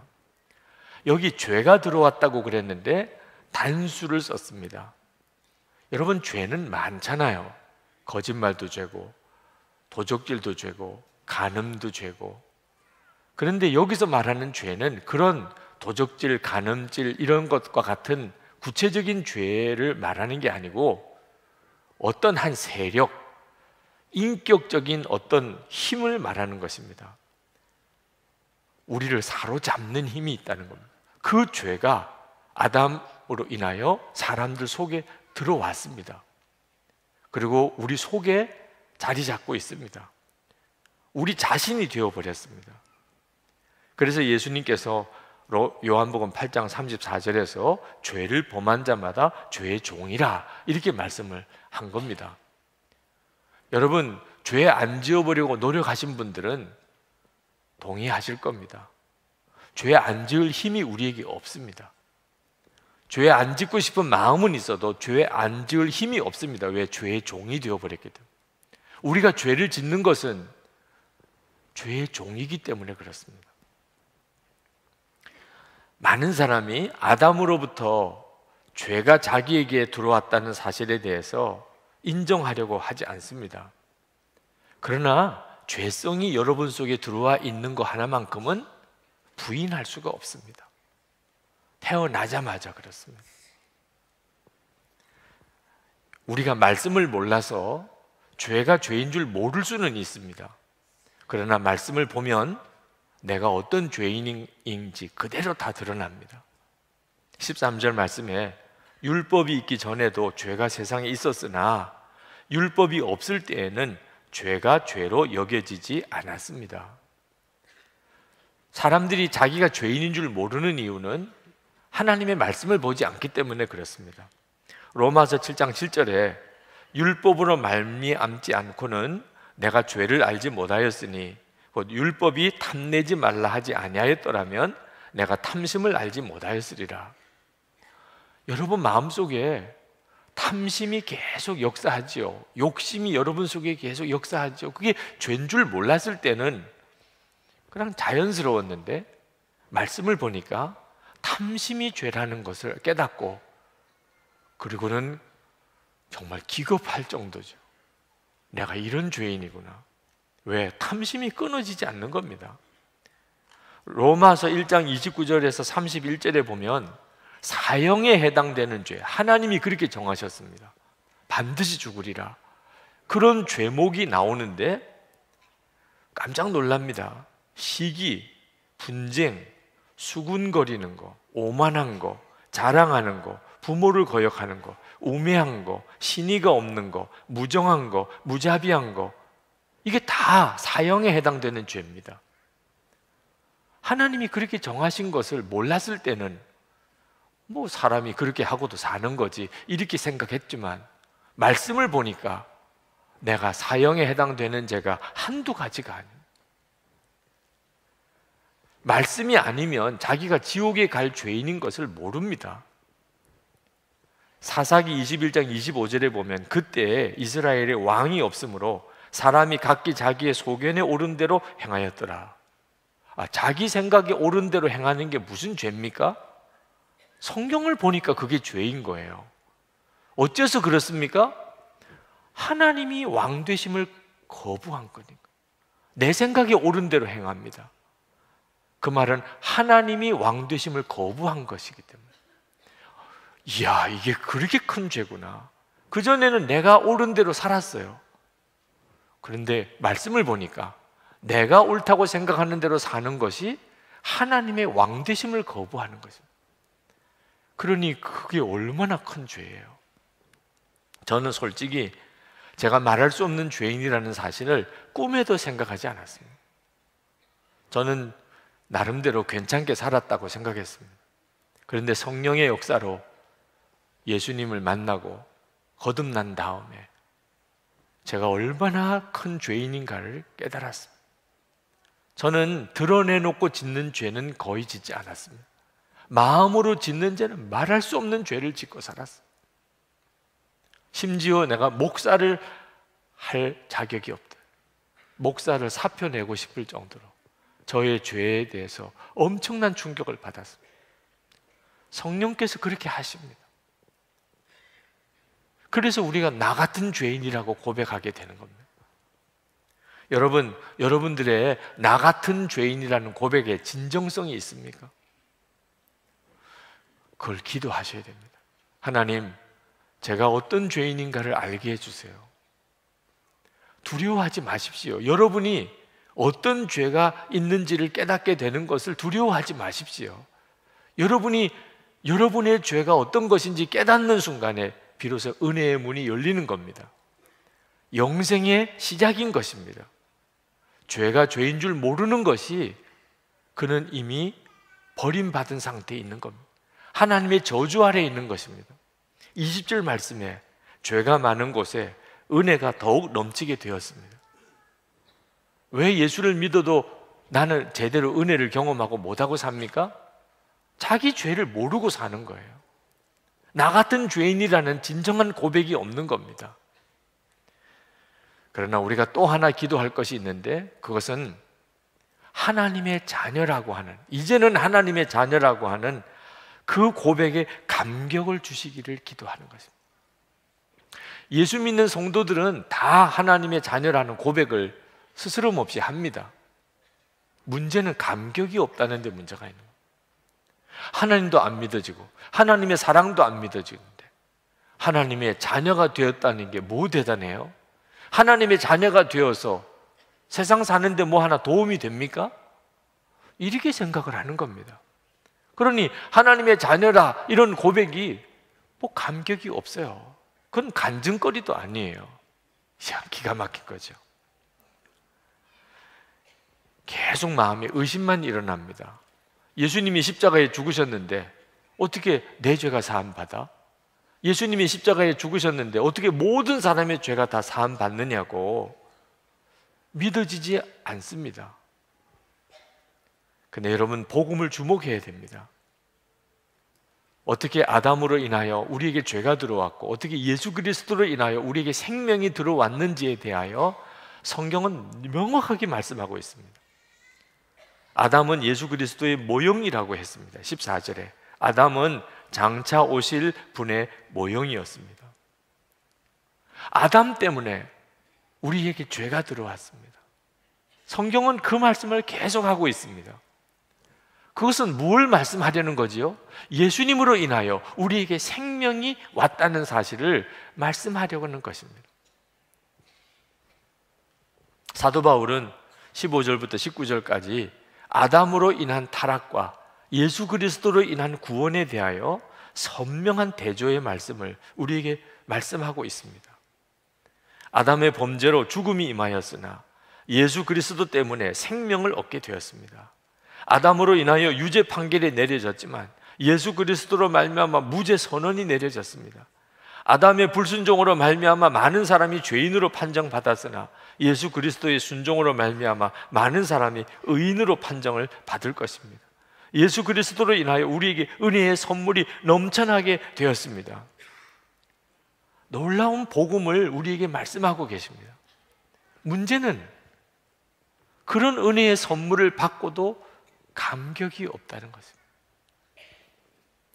머리로 아는 복음이 가슴으로 아는 복음이 되지 못하고 있는 거죠. 이것이 많은 그리스도인들이 지금 현재 처해 있는 실상입니다. 존 파이퍼 목사님이 그런 말씀을 하셨습니다. 수많은 그리스도인들이 초등학생 수준의 하나님을 아는 지식을 가지고 대학원급 수준의 죄와 싸우고 있습니다. 여러분들이 왜 예수를 믿고도 죄와 싸우면서 계속 무너지고 예수를 믿고도 기쁨과 감사와 간증이 없는 삶을 사는가? 하나님에 대해서 아는 것은 초등학생 수준이고 죄는 대학원급 수준이니 이게 싸움이 됩니까?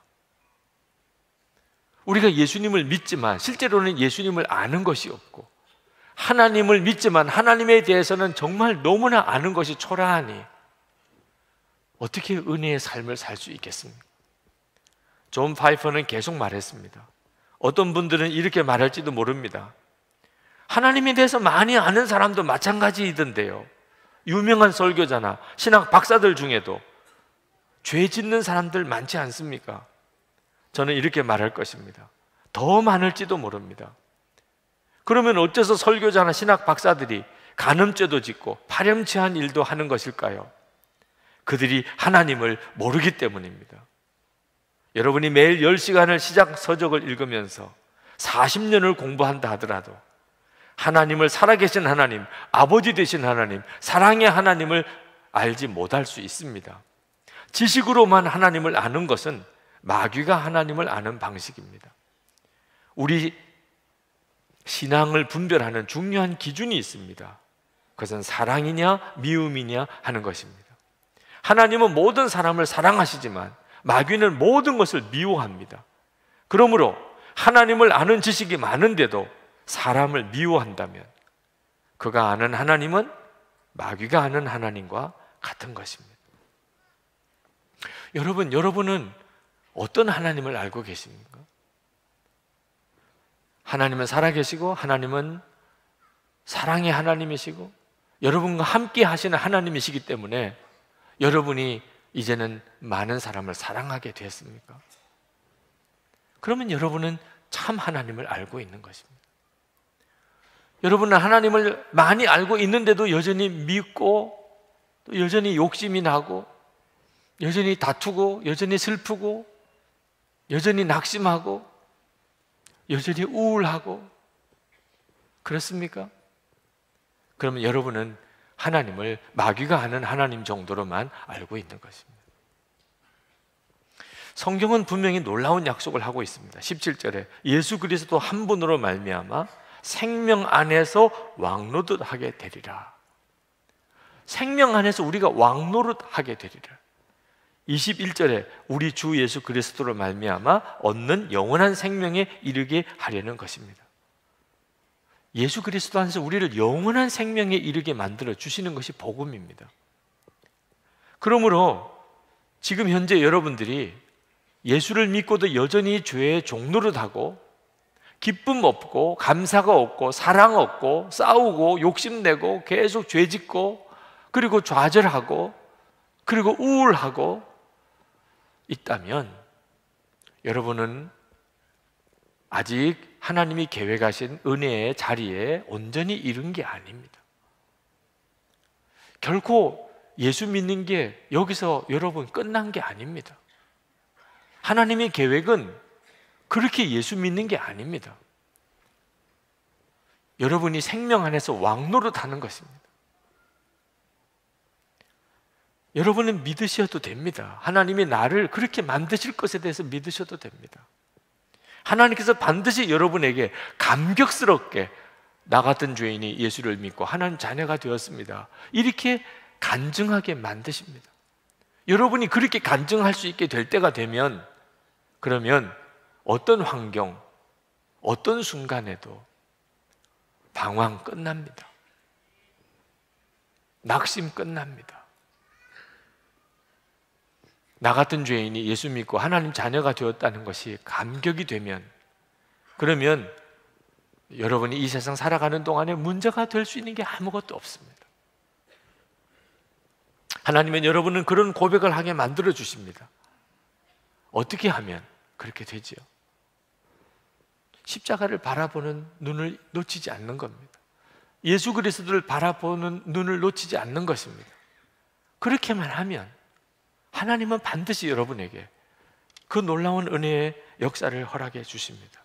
여러분, 어느 순간에 갑자기 환경도 사람도 달라진 게 없는데 여러분이 모든 게 감사하고 모든 사람이 사랑스러워지는 이런 경험을 해보신 적 없으십니까?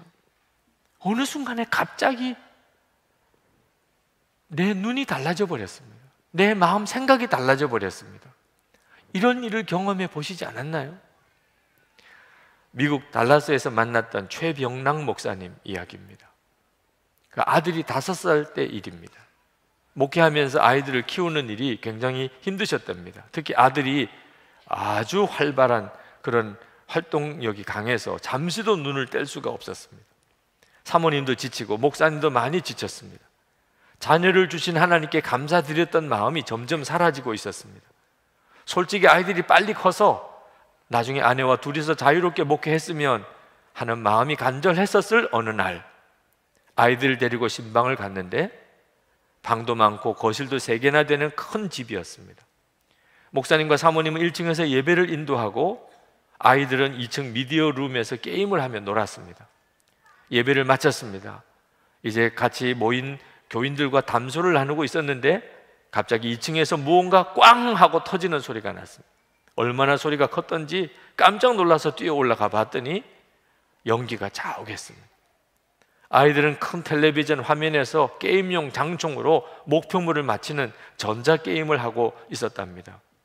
그런데 그 집에는 아이들이 없었기 때문에 집 주인이 아무 생각 없이 사슴을 잡는 진짜 총을 장전한 채 그 옆에 세워두었습니다. 공교롭게도 아이들의 눈에는 게임용 총과 진짜 총이 똑같아 보였고 4살 된 한 아이가 총을 집어들었습니다. 그리고 장난감 총을 들고 있는 목사님의 5살 된 아들을 향하여 손들어 쏜다 하고 겨누었습니다. 장난기가 많은 아들은 아무렇지도 않게 쏴! 쏴! 라고 했고 그 아이는 잠시의 주저함도 없이 방아쇠를 당겼습니다. 그 순간 집을 갈라놓을 듯한 총성이 들리고 이내 연기가 방 안에 자욱했습니다. 놀란 아이는 총을 바닥에 떨어뜨렸습니다. 4살짜리 아이라 다행히 힘이 약했기에 총을 쏜 반동으로 총구가 흔들렸고 총알이 아들의 귀 옆을 스쳐 지나갔습니다. 그것도 약 20발에 가까운 산탄총이었는데 그 중에 한 발도 맞지 않았습니다. 총성을 듣고 방에 도착했을 때 총을 쏜 아이는 놀라서 서 있었고 아들은 다리를 부들부들 떨면서 말했습니다. 아빠, 나 죽을 뻔했어. 총알은 벽을 뚫고 나가 복도를 지나 건너방 벽까지 뚫고 그 방 안에 있는 가구에 20발 모두 박혀 있었습니다. 차를 타고 집으로 돌아오는 내내 아들이 살아있다는 것이 기적이라고 느꼈습니다. 집에 도착해서 아들을 힘껏 안아주었습니다. 그리고 고백했습니다. 영광아, 살아있어서 고맙다. 그 순간 그때까지 가졌던 아들에 대한 모든 기대가 얼마나 욕심이었는가를 깨달았습니다. 그냥 존재하는 것 자체가 감사인 것을. 그날 아내는 은행에 있는 전 재산을 찾아와서 감사원금 봉투에 넣고 이렇게 썼습니다. 하나님, 하연이와 영광이가 살아있는 것만으로 감사합니다. 그것이면 충분합니다. 여러분, 우리는 때때로 하나님이 나에게 뭔가 특별한 새로운 은혜를 주시기를 기다립니다. 그러나 사실 하나님이 우리에게 새로운 은혜를 더 주실 것도 없습니다. 뭘 더 주실 게 있습니까? 십자가 하면 충분하죠. 십자가보다 뭘 더한 은혜가 있을 수 있겠습니까? 이미 우리는 말할 수 없는 은혜, 더 필요하지도 않는 완전한 은혜를 받았습니다. 그 은혜를 받고 있습니다. 우리가 그것을 눈뜨지 못하고 있을 뿐입니다. 우리에게 필요한 것은 은혜를 은혜로 깨닫는 눈이 뜨이는 것입니다. 영국의 허드슨 테일러 선교사가 좌절에 빠졌을 때 요한복음 15장 5절 말씀, 나는 포도나무에 너희는 가지니, 이 말씀에 은혜를 받고 그가 일어섰습니다. 포도나무 가지는 영양분을 끌어올리려고 애쓸 필요도 없고 꽃을 피우려고 열매를 맺으려고 힘쓸 필요도 없다는 사실을 깨달았다. 바로 믿어보려고 애쓸 것이 아니구나. 제대로 사역하려고 몸부림칠 필요가 없구나. 오직 원줄기인 예수 그리스도에게서 떨어지지 않고 있으면 저절로 열매가 맺히게 되는 것이구나. 이제는 진정 주님께 다 맡기고 주님만 의지하리라. 주님께 감사만 하고 모든 이들을 사랑만 하리라. 이것은 허드슨 테일러 선교사님이 모르던 내용이 아닙니다. 이미 잘 알던 말씀이지만 그 말씀을 그날 결론 삼은 겁니다.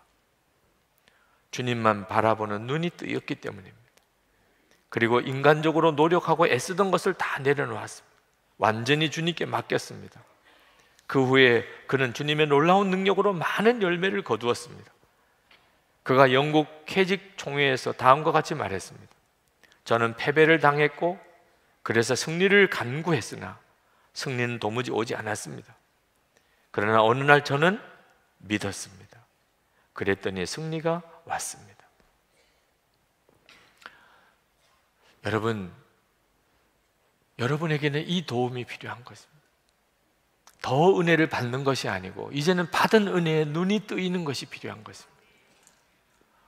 어느 성도님이 한 사람을 전도를 해서 그를 복음을 전하고 말씀으로 양육하여 세례를 받게 되었습니다. 그는 그 세례받는 그 세 가족에게 물었습니다. 교회에 와서 무엇을 배웠습니까? 그는 곰곰이 생각하다가 대답했습니다. 눈물을 배웠습니다. 이보다 더 정확한 대답이 있을까요? 예수를 믿고 당신은 뭘 배웠습니까? 눈물을 배웠습니다. 회개의 눈물, 기쁨의 눈물, 구원의 눈물, 감격의 눈물, 기쁨과 치유, 생명의 눈물이 예수님 안에 다 있습니다. 안식년 때 미국 달라스에서 40일 이상을 지냈습니다. 그때 제가 묵었던 집 바로 옆이 교회였습니다. 얼마나 넓은 공간에 교회가 있는지 부러웠습니다. 주차장도 넓은데 더 넓은 잔디밭이 있었습니다. 그곳에 십자가 3개가 세워져 있었습니다. 그 십자가 뒤편으로 아주 자그마한 연못이 또 있었습니다. 그 연못에서 십자가를 바라보고 있노라면 마치 갈릴리 호수와 십자가 골고다 동산을 보는 것 같은 느낌이 들었습니다. 그래서 그곳으로 자주 갔었습니다. 그때 주님께서 저에게 분명한 말씀을 주셨습니다. 십자가 앞에 더 머물라. 이것이 저에게 주님이 주시는 안식이었습니다. 성도 여러분, 저는 여러분에게도 동일한 말씀을 드리고 싶습니다. 십자가 앞에 더 머물러 보시기 바랍니다. 우리는 너무 분주하게 사느라 십자가를 생각할 겨를이 없습니다. 주 예수님을 바라보고 생각하지 겨를이 없이 삽니다. 그래서 우리는 은혜를 모르는 것입니다. 다음 주일이면 종료주일, 그리고 고난주간, 그리고 부활주일로 이어집니다. 이 2주간 여러분 정말 십자가를 묵상해 보십시오. 계속해서 할렐루야 찬양을 들으십시오. 주 예수님만 바라봐 보십시오. 그러면 반드시 성령님께서 나 같은 죄인이 예수님을 믿어 하나님의 자녀가 되었습니다. 이것이 가슴 뜨거운 노래요, 감격스러운 고백이 되게 해주십니다. 은혜의 눈이 뜨이는 거죠. 그리고 우리 인생은 바뀝니다. 나에게 이보다 더 큰 간증은 없는 것입니다. 이 시간에 우리 같이 기도하십시다. 정말 하나님 간증이 되게 해주소서. 나 같은 죄인이 예수를 믿어 하나님 자녀가 되었다는 너무나 잘 아는 이 간증이 이제 진짜 간증이 되게 해주소서. 주님, 십자가의 은혜를 바라보는 눈이 더욱 열리게 해주소서. 머리로 하는 지식이 가슴으로 내려오게 해주소서. 통성으로 기도하겠습니다.